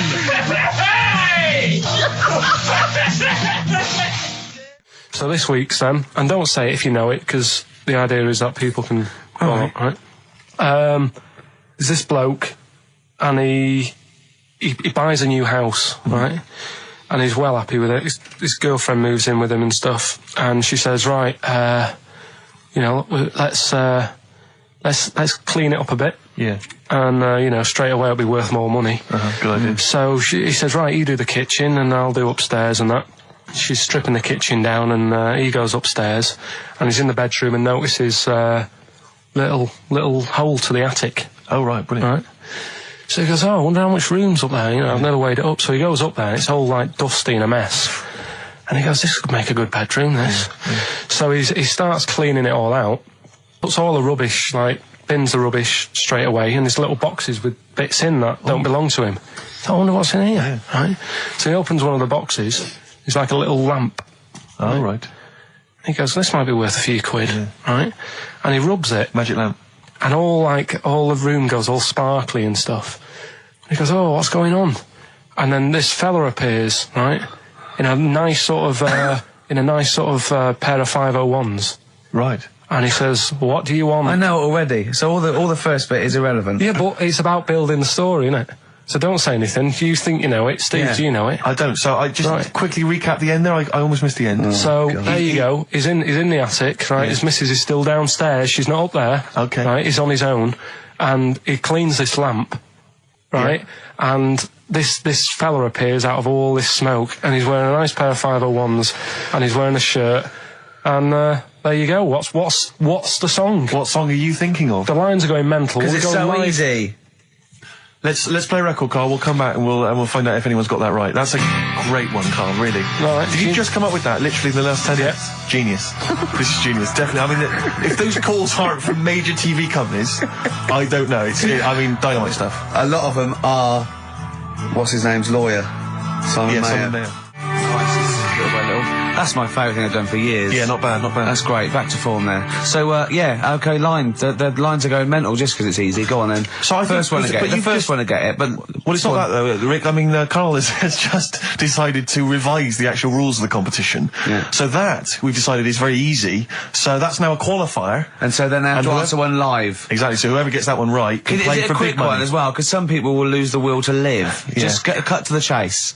And because they've got to qualify now, we're throwing an Office DVD that aren't Yeah, you'll ready sign yet. that, won't you? Yeah. Yeah. No. That increases value by 42 pence. Right, go on. We'll just go live, yeah? Hello, XFM. Yeah, hi, how's it going? Not too bad. Not too bad. Listen, A very, very quick recap, Karl, if you will, please, for the people listening. Very quick. Right. A man ends up in a loft. Man's, after moving into this house and that, he's in the loft, and he's tidying up. His missus is downstairs doing the kitchen because that needed doing. He's up there, he's cleaning up, emptying the boxes. He finds a little... He rubs a lamp, a fella comes out wearing 501s. What's the song? What's the song, mate? are you talking to me? Yeah, sorry, yeah. Well, look, I'm sitting in this bar, right? I'm not ringing up relating to anything that's going on right now. I'm after one of these armbands to go and meet Bowie on Monday. Can you help me out? What? What? Piss off. You can't say that to our public. Yes, I can. What I can't bear is people begging, Rick, on the radio. You know, I can't bear it. Is that the Australian People bloke just who's got the Bruce scrounging Springsteen for tickets? Hello, XFM. Hello. Hello. Are you phoning up for an armband? No. No, Okay, great. Gene Genie, of course it is. Well done. Well done. Right, what's so your name? Everyone else can ring off now because this. Well, she might not take the challenge. What's your name? Hello. What's your name? Christina. Christina. Right, do you want to take on the challenge? Yeah. Yeah? Oh, So this is for. She's already won a couple of CDs. This is for the Office DVD. Right. Okay. Signed by Ricky Gervais. Did you witness the murder while you were doing this? Yeah. It was like that sort of slip. No. I was on the way in today, right, Steve? Mm-hmm. Walking in. Walking in, always walking in. I get left early and stuff. I like to get in early, get some bits done, that. Monkey News songs, a phrase. That sort of thing. And living in London, right, there's a lot of shops that open early and stuff. Do you know what I mean? People say that's a good thing about London. Yeah. It's almost like 24-hour city and stuff, right? I'm walking in and there's like, you've got your news agents open. Obviously. Selling newspapers and that. That's good. They've got to be open early. Yeah. Then you've got your coffee shops, your Starbucks. You'll have a cup of coffee in the Do you know what I morning. mean? Yeah. They're doing well in the morning. Yeah. Then you see like the odd restaurant and you think, well, maybe they sort of got the doors open but they're preparing for lunch, so you think, fair enough. Yeah. I'll Right. let that pass. Yeah. Carrying on walking down the road. Bondage shop. Open. Sure. About 10:30. Yeah. Busy, was it? There's a couple in. Really? Some good offers. About 10:30 for a bondage shop. I'm assuming if you're into bondage, though, you stock up at any time, day or night. I mean, you don't. Yeah. Well, I assume it. I suppose you get up and you go, oh, I've got nothing on, I need to be a bit tied down. Yeah. I need some rope. These clothes are too baggy. I need more Yeah, belts. oh, I need more God. straps. Yeah, oh. Get some rubber on my face. Weird, though, isn't it? What were you doing in there? So just having a browse. Right, if this isn't any way apocryphal, stupid, illogical, impossible, right, you are never, ever speaking again on radio. So make sure this is at least possible. I'll tell you what, I'll even give you improbable but possible. So if anything that breaks the laws of the universe or logic, okay, that's all you have to avoid. on you go. Right, so this fella, right, he goes to the doctor's because he's got earache. Right. Okay, if a chimp's living in his brain... that he go on. So he's got earache, he's sat in the waiting room and his ear's all bunged up and it's hurting a lot and what have you. So the doctor comes out and he goes, right? And because his ear's all bunged up, he doesn't hear it that well, right? So he thinks it must have been me, right? So he wanders in. Keep going. Anyway, I'm going to hate this. I can just feel it in my bones. Steve, I'm going to let you take over. Okay, let's hear it. So the doctor says, sit yourself down there, right? So he sits himself down. He goes, right, take your pants off, right? So he's thinking that's a bit odd. Anyway, he heard that though. He apparently he took his tackle off. The doctor did some operation. What, there in the waiting room? No, in his office. In his office, yeah. What? Wait. So he removed what? His genitals? Yeah. In his office. Why, Karl? Why, Karl? Because he hadn't called him in. Oh, he'd called in the bloke who wanted his testicles taken off, and he didn't hear it. What? So the doctor went out and said, Mr. Jones, who's here to whip off your cock and balls, just here and now, right? Bloke comes in, didn't it? It must have been me. So the bloke who wanted his balls taken off didn't say, oh, I think he said me. So he didn't interrupt then. So the bloke goes in, he starts taking his testicles off, and he doesn't say, I'm here for me ears. It's a new single from Snow Patrol and Run. That's brilliant, isn't it? It's good stuff. On XFM 104.9. Rick. Go on. I'm about to say 3 little words to you that I've never said to anyone before. Go on. Karl is right. On what, though? From Reuters, someone's emailed in. A Brazilian man who went to a clinic to have an aching ear checked ended up having a vasectomy after mistakenly believing that the doctor had called his name. He had gone in there, entered the vasectomy room when he was called. He was called by the full name and yet thought it was him. But the strangest thing is that he asked no questions when the doctor started preparations in the area which had so little to do with his ear. He later explained that he thought it was an ear inflammation that had got down to his testicles. And, the fellas came off. Extraordinary. Chang and Ang, they're in the bath, they're washing their own bits, they've got one of those dividers, right? They go, well, that's definitely yours. I marked mine. That's definitely mine. What? Don't wash that, Chang. I wouldn't, Ang. I wouldn't wash that. Right? So what are they doing? They're in the bath. Carry on with the story. That's about it, really. I mean, that's the fact that people... So, two little Oriental fellas joined in the hip, had a bath. No. That's your story. No, they didn't have a bath. They they must have done some sort of research, right? Who? Chang and Ang. Right, and they said, well, what do people want to see? Isn't that basically Roller's song? But it's an idea that people have queued up. They've paid their money. They're in a tent. They're going, well, I hear they're going to have a bath. They're going to have a bath. Two Siamese people, they have a bath. How would they possibly do it? Well, I've heard they get into a bath. But that's I don't know what they wanted to see them nude and where the join was. No. More than how do you get in the bath? I don't know. That's what they picked. They said, what would be good to see? What do you want to see them do? Having a bath. How'd you get into trousers? Was there actually, this is all part of it, isn't it? That's why they picked having a bath.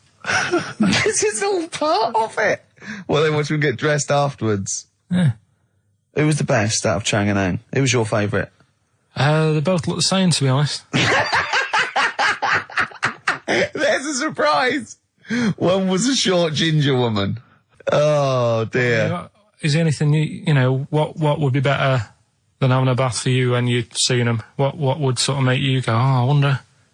One of them pulling and the other one going home alone. Yeah. I go, look, she's definitely up for it. I'm taking her home and go, what am I going to do? Can I watch? Definitely not. Definitely not. Look, you go to bed. I want to wine and dine her. But if he's got back to their place and they're going at Hammer and Tongs, but are you saying one of them? No, Hammer and Tongs were their cousins. Right. They lived miles away. Yeah. If one of them gets knackered, can the other one take over? You saw something about the Bermuda Triangle, didn't you? Yeah, when I talked about ghosts, you sort of just, because you don't believe in it. I think it's because you're scared of it, to be honest, and you can't admit to understanding it and actually believing in it. Sure. Thing on last night, Steve. Yes. Bermuda Triangle. Oh, yeah. Do you know much about that? Mainly the song by, what was his name?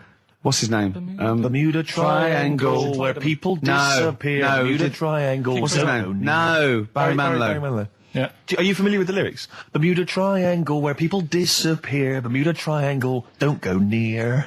Yeah. Shouldn't really make a joke out of it. No, you're right. Go on. But what it is, right? There's a program saying what it's about. What do you know about it? As I say, mainly from what Barry's told me, but certainly planes and various boats have gone missing within the Bermuda Triangle. Planes. Yep, but obviously that documentary didn't explore it. He learned a lot about that. For that. I learned a lot about American history through "We Didn't Start the Fire" by Billy Joel. Again, most of my knowledge of the sort of Tsarist Russia comes from Rasputin by Boney M. Well, listen. Yeah, he was the lover of the Russian queen. They put some poison into his wine. Yeah. They shot him till he was dead. Yeah. Which is, go on. Right, well, this. Those Russians. Sort of bit of an earthquake in the sea. Sure. Lets out methane gas. Okay. And apparently, if you were swimming out in the sea, Yeah. and there was like an earthquake and some methane came out, Yes. you can't swim in it, you just sink. Okay. Even if you're a good swimmer. What happens if you're two lads from your school and they Big heads. Yeah, that's like a buoy. Doesn't So you can work. see them a mile off, No. and their webbed hands would get them into shore. Because they did actually say, even if you're wearing a life jacket, if the water's full of methane, right? You just sink. You just sink. So what it's saying is, boats have gone across the sea, got a load of methane in the sea, and the boat just sinks. Right. What about the planes? Is it then sort of planes with little sort of floaty things Could on? be. That'll be the sort they've landed in the sea. Right. And methane's coming. Well, sorry, Carl. What did the documentary say? Not I imagine. Yeah, your hypothesis might be one Yeah. thing. What did they sound like? They didn't cover that bit. They didn't cover the planes. They didn't do the planes. Something else they said about it, though. Go on. Loch Ness, the monster, Yep. Sure. probably doesn't exist. Okay. What it is, Interesting. Hold on. Interesting. Oh, interesting. It's- What they thought Not List probably didn't exist. Curious viewpoint. Hold on. What proof have they got for that, Carl? How can they go around saying stupid things like that? it's methane, Right. Again, in Loch Ness. and people have seen, what's the lake it's in? Loch Ness. Loch Ness. Yeah? It being the Loch Ness monster. Yeah. Yeah. That's where it lives. That's how it finds its way home. That's certainly the clue. Yeah, if Get again, Carl. That's the clue. Yeah, if it go, and it's if it's out wandering, it goes, excuse me, would you know where I'm being the Loch Ness monster? Where would I be going? Oh, you'd be going to the Loch Ness if that's your home. It's way over there, you big anyway, monster, you. So the bubbles from the Sure. methane bubble up out of the water. Yeah. People think, oh, God, it's a monster's head. But it's not, it's just water sort of shooting up because of the bubbles. Well, that's two of the great mysteries of the universe solved by Carl P on a Saturday afternoon. That is fantastic. So that makes me think a lot of things. So when mediums are sort of like going, oh, I've got something coming through. Do you think they are exhaling a lot of methane gas, and thus making them not think straight? Do you think everything's down to methane gas? Do you think that all the mysteries of the universe are down to methane gas, Carl? What did it say in the documentary you saw? About what? What was the budgie happy? We know that budgie was sad. Was it in a room? Because they used to take canaries down the mines, didn't they? They used to take canaries down the mines, they'd smell the methane, and then the budgie would be happy. I'm not going to teach you anymore. Play a record. Excuse me, and don't be alarmed. I look quite frightening, but I'm merely a nice monster. I seem to have lost my way home. Could you direct me in the right direction? Nice to meet you. Yeah, Karl Pilkington. Hi. What's your name?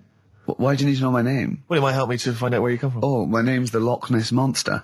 Okay, all right. Give me a second. What was your name again? Loch Ness Monster. See, this is what I mean.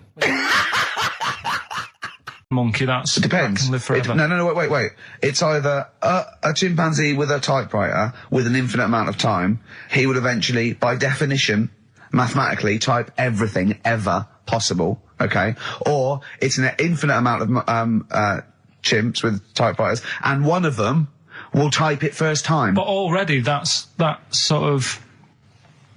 right. You either need to have What do one you mean? monkey. What? You mean let's hear his employment point. laws? He What do you mean can't- it's not right? Let's hear him out, please. If it's one monkey Yeah. with a typewriter that's got loads of ink in it and that, right? At least it knows what it's done in the past. It's not... Keep going. Crime. If you've got a load of monkeys, it's like if you have too many. What's that saying about too many chefs? Too many chimps spoil the soup. Right. Well, it's the same thing. It's like, I didn't tell you to put salt in it. I was going to put salt in it, and it messes it up. Whereas if it's just one, They know what's gone on. So what I'm saying is... Just leave him go. I can't be bothered, I want Steve. to hear, I want to hear the rest. This blows my mind. He doesn't know what this does to me. It's a mathematical problem. I want to hear the rest. Well, it's just... I just don't think it will happen. What do you mean you don't think it'll happen? Infinity works it out for you, by definition. Well, what's stopping them typing the same thing again? They would. In fact, the problem should be, if you had an infinite amount of time, that it would type... It works for Shakespeare an infinite amount of times and everything else an infinite amount of times. But, you know, that's not as... But not Shakespeare. Oh! Shut up! You idiot! Rick, do you know what he said to me? I said to him, I explained it to him. I said, you've got an infinite number of monkeys, infinite number of typewriters. They will type the complete works of Shakespeare. He said, have they read Shakespeare?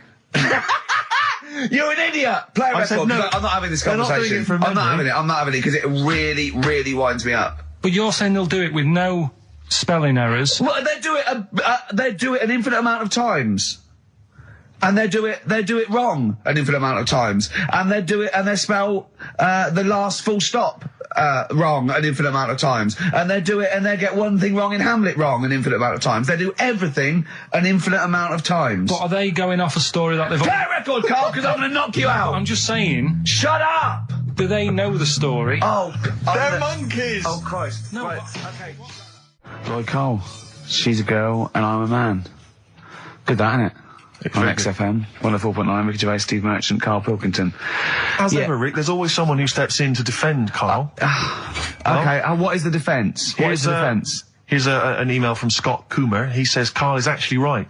I've got an A-level in statistics and probability. It doesn't matter how long they have and how many monkeys you have. You cannot guarantee they would type the complete works of Shakespeare. Infinity makes it probable they would get it right, but not definite. Yeah. Well, yeah. Yeah. That's what I was saying. No, you weren't saying, Karl. You don't understand it. Infinity sort of sorts it out. That if they do anything, they nearly do everything, won't they? No, I mean, they'll give it a good shot. Right? No, that's not the point. But the I'd point be is surprised if they did one page right. Right, listen. It's not to do with consciousness. It's not to do with them aiming.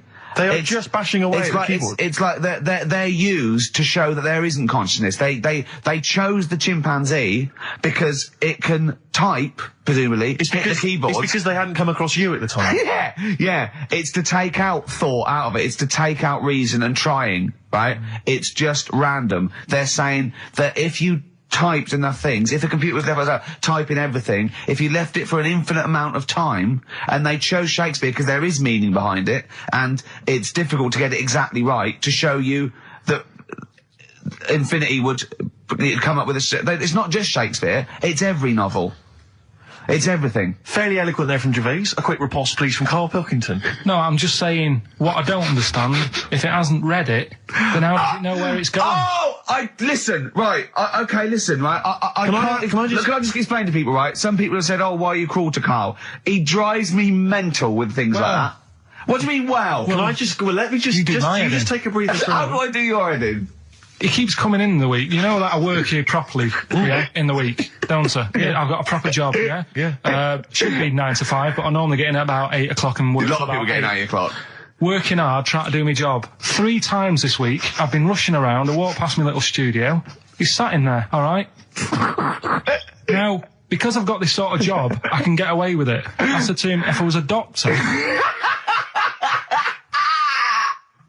would he keep coming to me practice? If you were a doctor, there'd be severe problems with the NHS. Oh, imagine that. The standards would have lowered so much if you can arrive at the hospital you're a We'll doctor. pop in, I'll go to lunch, don't we? We have a little lunch break, don't we? I go, come on, let's go now. He goes, I'm busy. I go, come on, let's go now. He's going, oh, you're doing me head in. Well, when I was talking about the monkey conundrum with Karl, he said to me, right, if I had a day off work, and I was, say, watching the TV, and with one hand I was typing a typewriter, would I type Shakespeare? I mean... Yeah, but you see, there's certain things. We were talking a little bit about this stuff the other week, weren't we, when we said, you were going on about Einstein, and I said he's not that good. You know, E equals MC squared. You know, it sounds good, but I've never used it and that. Right? I've never used it! You haven't used 2 and 2 equals 4, Karl! The fella with an apple fell on his head. You know, it could have been anyone sat under that tree. Do you know what I mean? It's just annoying. Lucky. And It just happened to be a genius. Newton gets all the credit do you know for what I his mean? laws of the universe. Well, other people were working whilst he was having a lunch break under the tree. Okay. So in a way, it's like he didn't deserve to have that success story. Again, forget the apple and the tree and whether he was sitting down having a lunch break. It's totally irrelevant. Yeah, but what I'm saying is there's certain things that will just happen. You know, it's like, I think we were talking, when we were out eating the other week, we were talking about Noel Gallagher. Well, this is reason the monkey discussion came up, right? Noel Gallagher. I don't know what to say. I don't know what to say. Rick, I don't want to misquote Noel. I'm gonna be like Herbert Lom in Clouseau. I'm gonna get a twitch whenever he opens his mouth. I don't know where to start with some of his statements. Well, as I say, this discussion began because we were talking about a quote that Noel Gallagher supposedly gave. Now, I don't want to misquote Gallagher, but the gist of it was that he said, had I written Wonderwall or whatever, instead of the Beatles writing Strawberry Fields or whatever, I'd be the one that was considered the great songwriter and it wouldn't be the Beatles. You know, it's just the fact that they came first that meant that they get all the credit as being the greatest band. I don't know where to start with that statement either. I mean, that's Gallagher's thing, and he's, you know, well, whatever. We know what we think of that. What was your point, Karl? You agreed with him, didn't you? Yeah, I reckon, right? Do you know we've talked about putting a baby in a room before and it'll know what colour it is and stuff? If you got a room that's painted red, right? But forget that, because that's going to confuse Hear him out. Listen to me. Say if they did some new TV show, right? Like, what's that film with Jim Carrey in where The Truman Show. The Truman Show, right? So they make up a little room and some woman has some kids and you say, right, let's put the kids in this room, and they don't know what's going on outside. They don't know anything about, like, EastEnders and that. It's like their little world, right? They don't know anything that's gone on. How could a child survive without EastEnders? Right, listen. So he's sat in the room, right? And then when they're all asleep, right, Wait for this bit. someone Have you heard this? Yeah, bit? wait for this bit. They're all in a room. Yeah. They're asleep. Yeah. someone pops in, puts a guitar next to the bed, right? Nips off out again. They wake up in the morning, and one of them goes, "What's this?" They don't even know it's a guitar because they've never seen one, right? They're talking English though. Yeah. We just left guitar out of the vocabulary. Right. So There's plenty more to come. one of them will pick it up and they'll go, "I don't know what it is," and they'll start strumming. They'll go, "That sounds good, doesn't it?" Give them a few weeks, they could come up with Hey Jude. Whereas, typing Shakespeare, a monkey that can't even spell. I see that. Listen, I'll call you Can't answer it. Can't I answer might it. come with you, Rick, if that's all right. Because that's we've got to sort out that Christmas special as well. Yeah, no, sure. All right, I'll see you later. I'm shooting off then as well. Flaming Lips. Yoshimi battles the Pink Robots on XFM 104.9. Before the outbreak, Steve Miller Band, Fly Like an Eagle. Great track. Lovely to hear that. Brilliant track. We're not scared of playing that sort of stuff, are we? Indeed. We got some great. I think we're underestimated here. People think we're just like, you know, two guys and a buffoon in a room, but we're so much more than that. We try and put together a whole package for them, don't we? For their Saturday afternoon listening pleasure. If there was an infinite number of us three in an infinite number of studios, broadcasting for an infinite number of shows, would we ever do anything half decent? Yeah, we eventually. Would we ultimately come up with something quite good? What was that email that you were laughing at? I can't. It's too rude. What does it say? It's too nasty. Oh, God, give me the gist of it. The gist of it was that it would mean that if there was that infinite number of monkeys, eventually, besides the fact that they would type the complete works of Shakespeare, they would also type the sentence, "Karl Pilkington is a genius."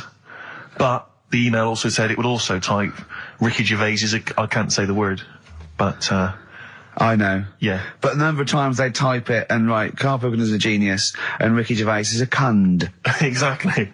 Yeah, that would be there a lot. Come on, someone talk. I'm looking at his face, his headphones are too loud. Instead of turning them down, he's just grimacing, going, "These are too loud." I don't understand it. Yeah, how have you lived this long? How did you make it to 30 without getting squashed or eating something deadly poisonous? I told you I used to choke a lot. We've had an email from Placebo, the bitter end. We've had an email from Andrew Forrest, who has just simply entitled it Karl Pilkington. Oh, Karl Pilkington. What do you think of that? That's got to be your new name from now on. I had a mate who used to use it. What, he used to call you that? Yeah. Was that your nickname at school, Pilkington? No, it's not my nickname. It is now. No, it's not. It is now. Pilkington. Pilkington. Oi, Pilkington. Oi, Pilkington. Pilkington, do my homework. Where do you live? Where do you come from? Pilkington? No, there's this lad who called Mark, right, who used to go to school with, who used to call me that. Remember Blockbusters? Uh-huh. Right, this one is good, and we'll do this one. Rockbusters. And remember how Bob Holness used to give you a letter? Yeah. And it'd give you a question, and the answer to that question is that letter. Yes. Right, well, it works like that. So if I said to you, we'll test it out on you, Steve, right? Right, welcome to the show and that. Hello. Let's play, right? And I say, right, your first one is W. Mm-hmm. And the cryptic clue, because it's done like crosswords. Okay. So not quite like Blockbusters. Well, this young man prepared for his death. And it's a W, so the answer... And it's not always going to be like our sort of music, it can be any sort of music that's out there. So the W is the name of the answer. I understand that, but is the answer always the band name, or is it... Yeah. It's always the band name, is it, or the artist? Yeah. And so would the W be the surname, or would you have both the initials if it was someone's name? Would Elvis Presley be EP? Don't get annoyed, no. Carl. These are questions that I knew would be asked. I know because you tested it on me. So you've got to tell them. We need to know point. the rules. If it was Elvis, I'd probably do E. No. Give him the answer. Give him the Right, answer. did you hear the clue? No, give me the clue again then. So the letter is It W. is a cryptic clue. The clue's W. fine. Listen, but, and the go on. clue is, this young man prepared for his death. This young man prepared for his death. Yeah. This young man prepared for his death. And it's a W, and it's his first name. That's what you need Well, to see, know. that's the... Yeah. Yeah, but I don't... Well, shouldn't we have the initials? Wouldn't that make it easier? I mean, Yeah, wouldn't- but they didn't do that on Blockbusters, it just had one letter. They did. if it was a... The gold one they often had us for 3 or 4. Did they? Letters, yeah. But it was normally just one word. It wouldn't have been a name or something. Alright then. W... W-Y. W-Y. Will Young. Excellent. I Right, didn't so understand it. What was this the young Will man... prepared for this young man. So he's sort of mixed, sort of cryptic. Yeah. But I mean, you know, that was a good effort. That's better than Yeah. usual. No, that is better than It's not usual. bad, is it? So do you want to play? Let's play Rockbusters. Yeah, Rockbusters. Alright. Sam, Hello. is it sounding alright today? It is. It's just about. Right, cheers. Sounded worse. Right then. Yeah. Well, And so we've got Sam on the line. Who else have we got there? so we've got Tim as well, haven't we? Hello. Alright, Tim. Tim and Sam. Right, You sound quite similar, lads. Could one of you affect an accent or something? Which one's Tim? Yeah, it's me. Okay, which one's Sam? This is Sam. That's slightly deeper. Bit Slightly deeper, deeper. yeah. Sam, And they're not against the clock anyway, are they? So it doesn't really matter. I suppose not. So, I think Steve just wanted a bit of variety. Okay. you understand the rule, lads? Can you explain them to us? Right, play it. Okay. Hang on, wait. Well, let me explain, because I mean, life is too short. Now, Carl's going to read out, say 3 clues, yeah, and just shout your own name and answer it, or shout the answer. Shout your own name, then the answer if you know it. And it's the person who gets the most right. Okay. Is that all right? Yeah. Yeah. So, Here we go then. okay then. So Shouldn't it be the first to 3? Well, yeah, but then he hasn't got. Yeah, I've got enough, it's fine. He's got enough clues for that. Right then, here we go. Welcome to the show. Oh God. Right, the first initials, S-T, right? Is that right? Well, I don't know. Oh, we don't know, do we? How do we know? Here we go, S-T, and the cryptic clue is better than the average homeless person. Okay? Sorry, I think, is that a band? Yeah. Is it an old band? Yeah. I think that's one word. Alright then, S. It's an old 70s band. Better than the average homeless person. Tim? Go on. Supertramp. Yes. Supertramp Well it done. is. Yeah. Well done, 1 point to I have you, no idea Tim. why that's right, by the way. You don't understand why it's right? He's a super tramp. Oh, right. Better than the average homeless cryptic, person. yeah. Yeah, cryptic. Yeah. Okay, second one. Come on, Sam, you got it. That's actually quite good for Karl. Trust me, Tim. Take that as a good clue. Because, yeah, okay. We won't do this again. Wait, 1-0 Right, to here we Tim. go. Right. F. The letter is F. That's the next one we're moving on to. And the cryptic clue is, the little girl is hungry. What shall we do? The S or F? I've got it. F. Ready? Sam. Peter. Yes, 1-1. Feed her. He's pulled out of Feed her. Yeah. Feed her. Okay. Yeah. So that's 1 each. So this is the decider, isn't it? Wait a minute, ITV are on the phone. Well, you said first to 3, so no, it's not, is it? That's what I said. Just do the 3 clues and who gets the most. Okay, well, we can do that now. So, here we go. I love this. This is rubbish. Go on. So, here's the last one. The initials are AK, right? And the cryptic clue is exploding pet. Shout out your name if you know it. Last orders at the bar, please. Last orders at the bar. Exploding pet. AK. You're tuned to XFM 104.9, Karl Pilkington's quiz, Rockbusters. The format is still available. The highest bidder, please give us a call, or you can email ricky.gervais@xfm.co.uk. Is it a band or a singer? I'll give you a bit more of a clue. It's a pop band.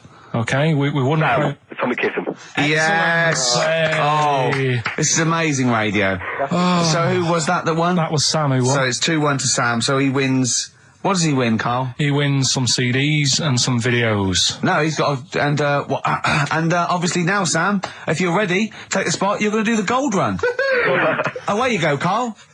I haven't got any more. You're a fool. Right, stay on the line. We're giving both some presents. Play a record, folks. Rick, I'm going to shoot off. Kind of, you've probably got experiences of your own that you might want to talk about, but people ask me what Ricky's like in real life. And I don't want to get grotesque. It's Christmas, people are listening, people are eating sandwiches, but he has a flatulence problem. I don't know if you're aware of this. It is... It's not a problem. Right. Well, it is for us. It is for us. Yeah.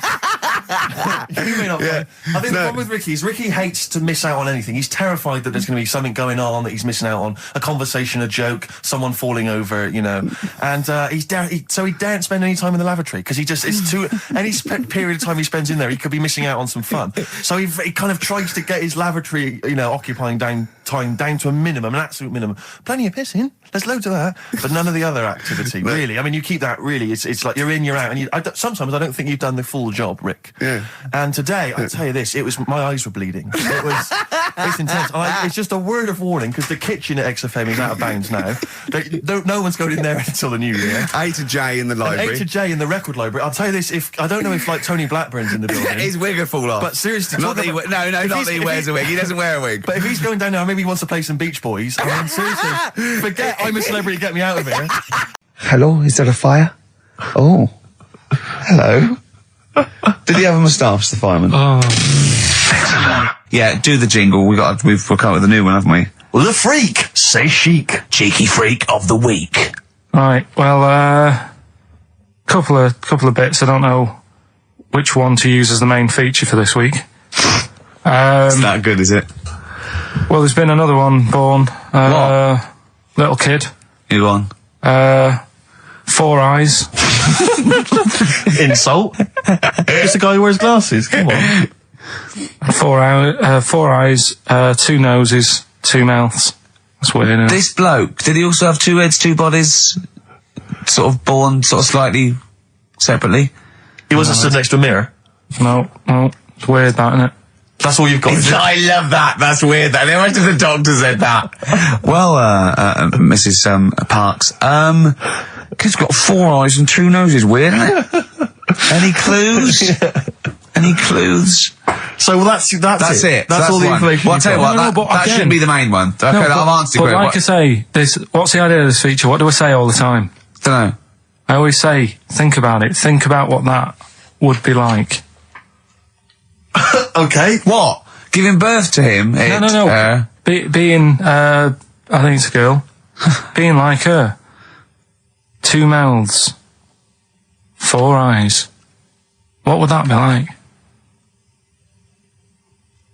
Mad, innit? I don't know what this feature is. I don't know what do I. I'm Ricky Gervais with me, Steve Merchant, and Karl Pilkington, little bald-heady Karl Pilkington. You quite like being bald, don't you? No fuss. Like I say, I probably won't age for a bit now. Won't age for a bit? What do you mean you won't age for a bit? Because I already look quite old. I don't think so. Not with a hat on. You look really young. Yeah. Oh, I'm just saying. So I won't change that much. It's like that. I don't think there's anything wrong with it. I actually don't think as long as you shave it straight back, I can't have you on that. Nothing wrong with it. But that kid who had that aging disease, just shave her head. And she wouldn't age that fast anymore. Do you know what I mean? So this is the 5-year-old girl who had an awful disease where... Well, we don't know much about it, to be fair. No, we just know that you fell in love with the title of the programme, the girl that was older than her mum, right? And you were annoyed that people wouldn't serve her fags and alcohol. If she's living like an 8-year-old, let her have a fag. Doesn't that sum up this show, though? Carl's comment, we don't know much about it. Yeah. We're still willing to make comments about it, to discuss it in length and possibly make crass jokes, even though we're ill-informed, as ever. Yeah. Right, well, there's something for you, right? Go on. This is what I wanted to tell you about, right? Me. Yeah, face transplants. There's some kid somewhere, right, who had a bit of an odd-looking face. Right? A bit of a what? Bizarre-looking face. Yeah. And there's a doctor somewhere who said I can sort that out for you, right? Sure. And basically what they do is they've got to get a face off a dead person. Right. Sorry. Just in this documentary you saw, did this documentary feature, say, John Travolta and Nicolas Cage? Was it that documentary you saw? All right. Listen, you see. Go on. So okay, no, so you can't get a face of a dead person. Yeah, go on. Sorry to dismiss the idea of face transplants out of hand. But go on. So yeah, it's got to be a face of a dead body that isn't older than like 4 hours old. Right. 4 hours dead, whatever. They can take it off, fit it on the new face. It makes sense. But it's not just your face that you lose it, but it's the muscle tissue and bones, isn't it, when it's like disfigured? It could be through fire or whatever, or disease, so they can't just literally plonk a face on. They have to do something else, don't they? You're asking Karl like he's gonna know. I forgot then. He looked at was that in Russian? Yeah. I wish we could get him on telly just to show the look on his face when I said that. Yeah. It was brilliant, wasn't it? It was, you know, when you go to a cat, hey, we want some food then, and he just looks at you and he goes, it's almost like he can understand what we're saying. Go on. It's like if you had been caught holding a mallet over a dead body by the police. What I'm saying is, it would sort of work. Yeah, if you peeled your face off and put my face on it, oh my God, why don't you and Steve, for an experiment, swap faces? And the great thing is, I wouldn't age. Yeah. Would you do that if it was safe? I think I'm getting the rough deal here, though. To be honest. Yeah. Well, no, you get some money back. It'd be part exchange. I mean, it would, it's like you'd make up the difference just to wear your brilliant face for a week. But the doctor was saying how it's not complicated. He said the worst thing is something about the people who were related to the dead person. It's a bit weird for them still seeing the face of someone they know walking about when they're dead. Yeah, I can see that would be odd, yeah. I love you, Karl. You are brilliant. Honestly, you're never a dull moment. It doesn't matter whether you're talking or I'm squeezing your head. I'm never bored. I never go, oh, that's enough, Karl. Do you know what I mean? I got battling tops, I got bored. It's like computer games. You think it's the best game in the world, and someone goes, how are you getting on with Tomb Raider? You go, oh, I don't play it anymore. I go, how's Karl? I go, he's brilliant. He's brilliant. I was squeezed it yesterday. I was squeaking in his face. I got him down to the ground. He said this. He said that. I'm never bored with you. Do you know what I mean? It's brilliant. I'd like to rent you out to people. See me, I'm different. I would happily leave him now in the bottom of the cupboard. Until quiz night. With the electrics. Until the old pub quiz night, when there's no one else who will have you on the team. Sure. And suddenly you want to be your best mate. Done him again. Right? Where's his mum and dad then, Karl? Yeah? In Bristol. Yeah. Yeah. Can't believe it. I love the fact you can insult me but never insult my parents. Please. Feeder, Butt Rogers, XFM 104.9, Ricky Gervais, Steve Merchant, Karl Pilkington. Karl just said to me, so what face would you have to me? And I went, what do you mean? He went, well, whose face would you have? And I went, I don't know, a boy's, so the skin would be regenerated. He went, oh, no, it'd be a bit weird. He said, oh no, someone famous. And I went, I don't know. I went, whose would you have? He went, Barry Sheen. No, but what I meant was when I was talking to Suzanne about it, saying this is amazing, she said, well, whose face would you have? Right. Now, it's got to be fairly recent to have the skin fresh, because it can't be too old. Right. So I had a choice of, like, Barry Sheen or what's her face off Last of the Summer Wine. Who? Who's the old woman who just passed away? Thora Hird. So that's what I meant. If I could have any face, because she said, well, you could have had Tom Cruise or something. I said, well, he's not dead. She said, no, but you could have had that. You'll give yourself restrictions in your fantasy. Sort of like down to your picture. I love the idea that someone getting you a call. Mr. Pilkington. Hello, it's Dr. Hanrahan. Barry Sheen has just passed away. And you go, oh dear. Yeah, bad news and good news. Do you want his face? Or do you want his face? Does Suzanne go out with you, like, for charitable reasons? Is it like you can adopt a boyfriend? I love the fact that she encourages you. She was saying about Tom Cruise, and I was like, oh, you know, she said, you know, he's not a bad-looking fella or whatever. So, well, what she's saying is, Karl, is there any chance you could go and get a different face? Maybe something like Tom Cruise would be good. Then I was saying, right, first of all, he's got to be dead, and he's not. But if he was, and you had that done, would you feel like people were looking at you on the tube? Well, no, like, say if the people who made Mission Impossible said, well, we want to do a third one, would I be in my right to say, well, I don't want to do it?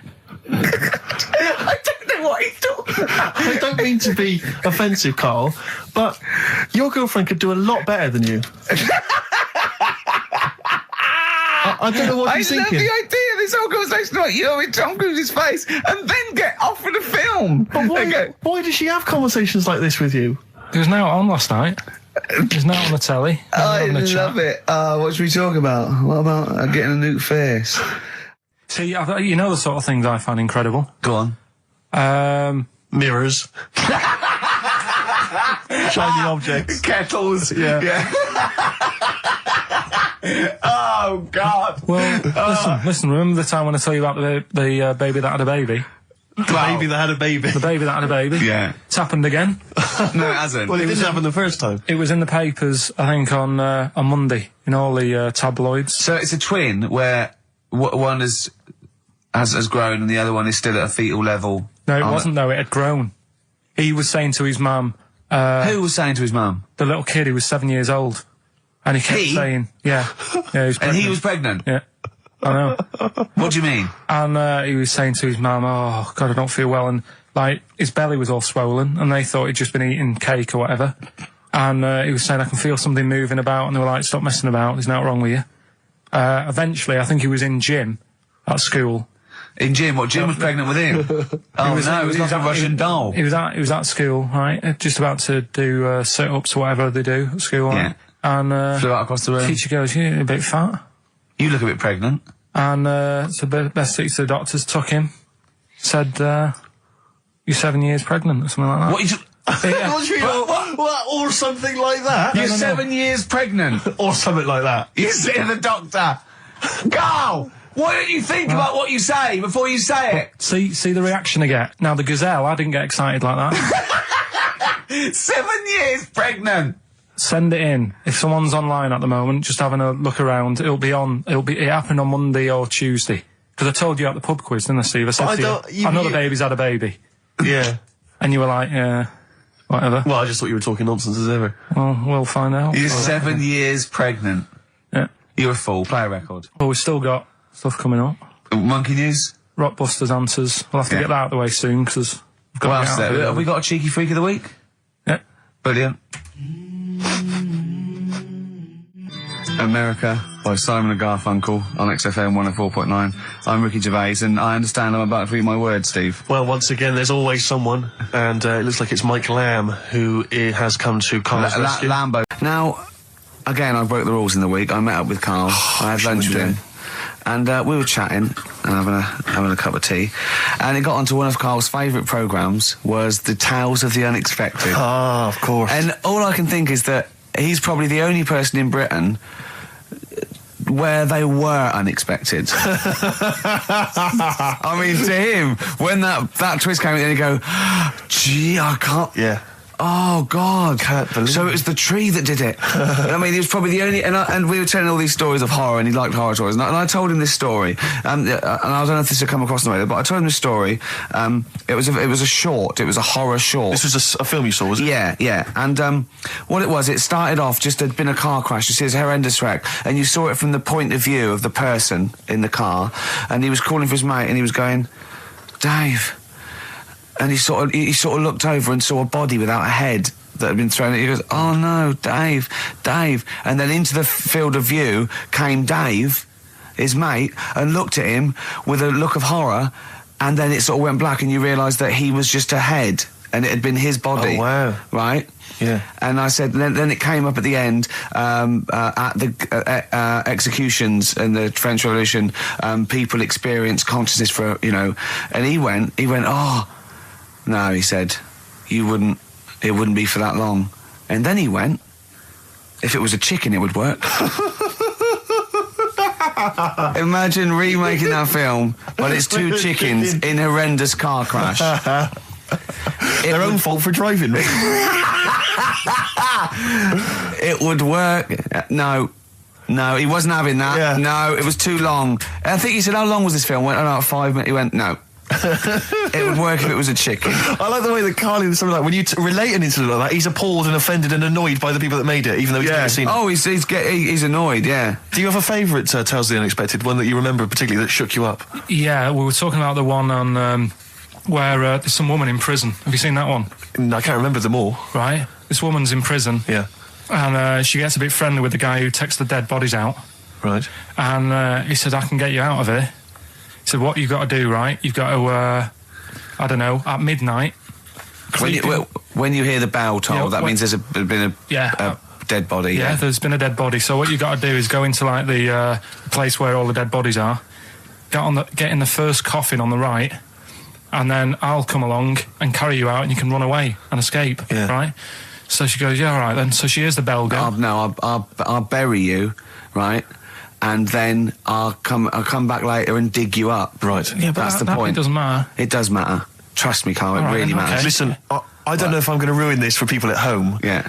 Can I just skip to the end? I would imagine that she gets buried and he doesn't come back, and she has to get buried alive. Better than that. So she gets in the coffin, and she's lying there for ages. She's buried. She can feel a bit of movement going on, so she's obviously, being carried somewhere, so she's thinking, this is it, I'm getting out. And she's lying there for ages and thinking, why isn't someone coming and lifting the lid off this? Do you know what I mean? Letting me get out. So she's really bored. She gets a lighter out, right?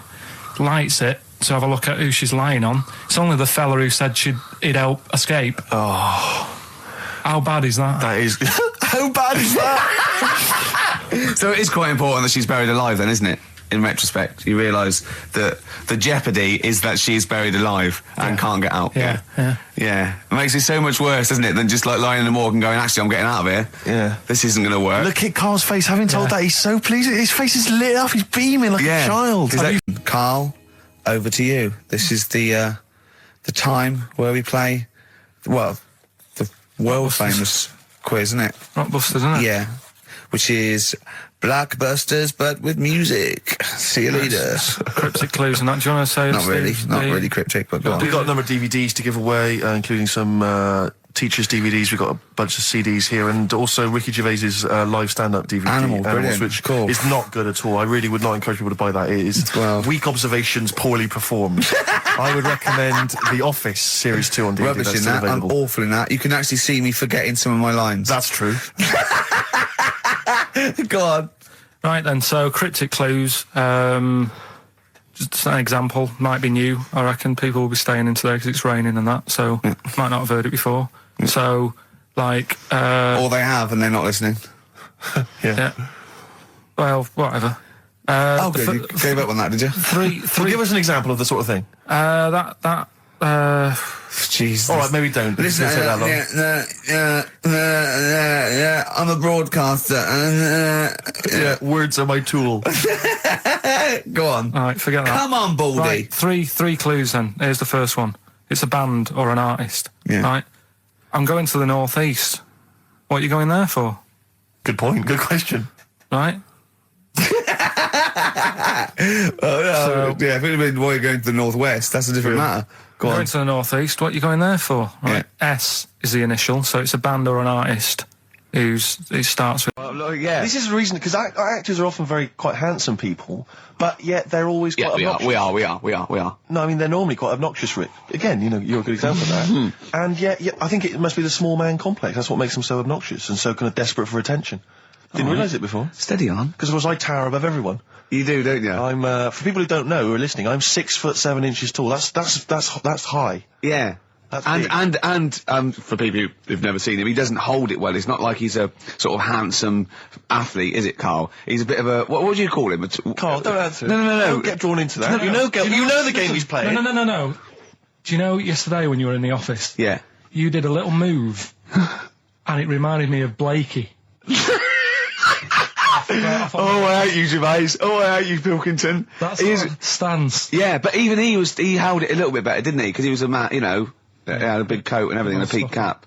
But, yeah. I can't believe you. Like, I've not suffered enough from being freakishly tall. Now, two of my best buddies, live on radio, are just... It's not just height, though, is it? It's the posture and the face and everything. But it's got your places, hasn't it? No? What do you mean it's got me places? I think people give you a bit more of a chance in your career and stuff. It's like... What, yeah, stacking shelves? Because I can reach to a high level. Muse, Plug-in Baby on XFM 104.9. Ricky Gervais, go on. Well, yeah, but I know you guys are laughing about the height thing, and for those that have only just tuned in, I am 6'7" tall, which is tall, and that's big, and I pride myself on it in a way. You know, I've worked hard, I've not smoked, I ate well, you know. Yeah. It's an accomplishment, but obviously I didn't have much involvement in it, I just am. And it's a curse because mainly the problem is that you can't get stuff, you can't get clothes, you can't get shoes, you know. Yeah, he's size 14 feet. Yeah, but it is genuine, and I don't know, I mean, it costs a lot to buy a pair of size 14 shoes, and if you were genuinely poor, I don't know how you'd afford to be tall, because the clothing costs more, everything costs more. I've seen this in comics that you'd actually go to school in a barrel. Wearing a barrel. With just braces, it'd just be a barrel and you'd have sort of flip-flops. And you'd take a mule with you. They all had a mule, didn't they, the poor people? People always think like you'll be in a pub or something, and people just think they can talk to you about it. They just think, hey, you lanky, it's just like, because it's like they But that really annoys you, doesn't it? Well, it annoys me because it's like they think I should be proud of it. Like, well, exactly, but they don't think that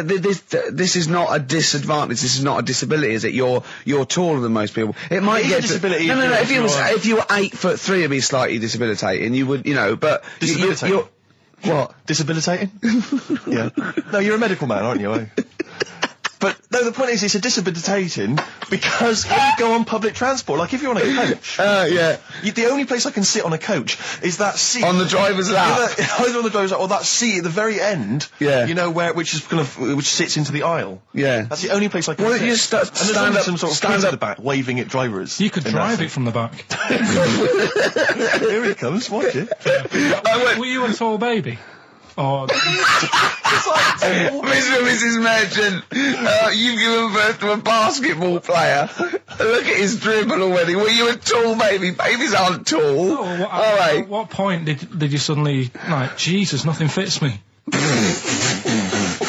Well, it didn't happen overnight, Karl. Let's do a little graph. How tall were you at 5? Oh, I don't know. 3 foot? 3 foot. How tall were you at 12? 6 foot. 6. What are you really? I don't know, do I? How do I remember? I don't remember this. Well, when did teachers start calling you freak boy and lanky? They didn't. It wasn't Didn't they? so much. It was no. You went to a funny school. I went bowling with him once, so I'd never been bowling before, and he'd been once before, and he went, let's go to this bowl. We went to a bowling alley, right? And you have to wear these special shoes. Now, they're sort of like pointed things anyway, and they're multicoloured, sort of red and green. They look pretty weird. And the woman said to me, oh, what size? I said, oh, 8. She went, yeah. So what size are you? He went, 14. She went, 14. He went, you probably haven't got them. She goes, yeah, I think we have got one pair. And she put them on the table, and it was like Krusty the Clown. And I just started laughing. They looked so long, and he had to run round this bowling alley in these freaky clown shoes. But they don't look freaky clown like when I'm wearing them, because the rest of me is in proportion to it. It looks like a little wall bracket. It's like this little monkey. Oh, yeah? Who lives in Morocco. Right, I'll just warn you now, you're on thin ice from last time, okay? So, make sure, is this real? It's been Don't say that you would think about it. As you're saying it, think to yourself, oh, is that true? Do monkeys do that? Do they think like that? So, go on then. So anyway, yeah, so there's this magician in Morocco, right? He's got a little monkey working with him, right? The way it used to work, magician used to do his thing on stage, do a little bit of magic, people loved it. Then the monkey came out, had a little cap, walked around the crowd and stuff, got the money, had a good little team thing going on, right? Yeah. So anyway, the monkey's name was 86. Right. Because back then there was so many monkeys, it was like, oh, what names, do you know what I mean, what names do you use, what do you do? So they just named them, right? So this little monkey... What, he had 86 other monkeys? No, it's just that because a lot of monkeys were sort of working back then, helping magicians out, you know, doing bits and pieces, busking, what have you. Well, Rick, you know how there's so many... why would there be a confusion with that? If he only had one monkey, where's the confusion? People would go, oh, I'm not going to go and see that, I want to see 86, he's the better monkey. Do you know what I mean? What does it matter? I don't know what you mean. Well, why do they need... where was the confusion? With people going to the circus and going, what monkey are you going to go see tonight? I don't know. It wasn't a billing, was it, with a monkey? But Rick, it's just the same with humans. You know, there's so many humans now that we can't give them names anymore. Yeah, they all have to have numbers. Exactly, yeah. There's so many humans, you know, with 5 billion people.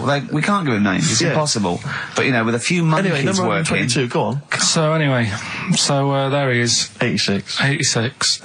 With his hat. With his hat, walking around, getting the money. Yeah. Anyway, the magician sort of, you know, thinking about moving on. Because in Morocco, he'd sort of done all the tourist traps. Sure. So he had a word with the monkey, said, how about we... See? No, let him continue. Think. Let him continue. He didn't have a word with the monkey. Let him continue. So what do you think about going over to Spain? Yes. Sure. So, the monkey was in agreement? So he said, go on then. Right, so they get in the car, and, like the magician knew he'd have a bit of a problem on his hands because you're not meant to take monkeys out of the country. Yeah. Right? So he thought, right, what I'll do, I'll get a car, right? Right. Stick the monkey in a boot, right? Get on the boat and hopefully sort of, you know, stick it in some luggage and what have you. Yeah. We'll be over there, we'll be earning big money, everything's going to be great. So the monkey was like, brilliant. So they get in the car, they're on the way to the boat, and pull over at a petrol station. And just before filling it up, he opens up the boot and he goes, "You all right in there?" And it's like, yeah, it's sound. So he leaves the boot open so it can breathe and get a bit of fresh air whilst it's filling up. Goes in to pay the money. Yep. Pays the money, goes, I'm just paying for the... Right, this monkey is not going to drive away in that car, or we're never doing this feature again.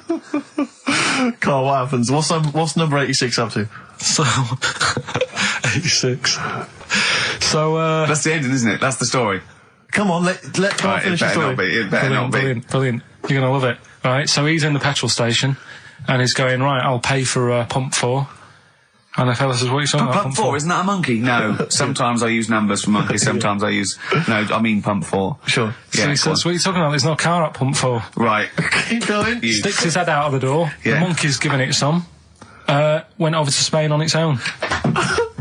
I don't know what to do. Well, hang on, let's just get a couple of the facts right here. What do you mean, couple of the facts, right? There are no facts. So, number 86 he drove to Spain. You are, honestly, Karl, you must know. It was an automatic.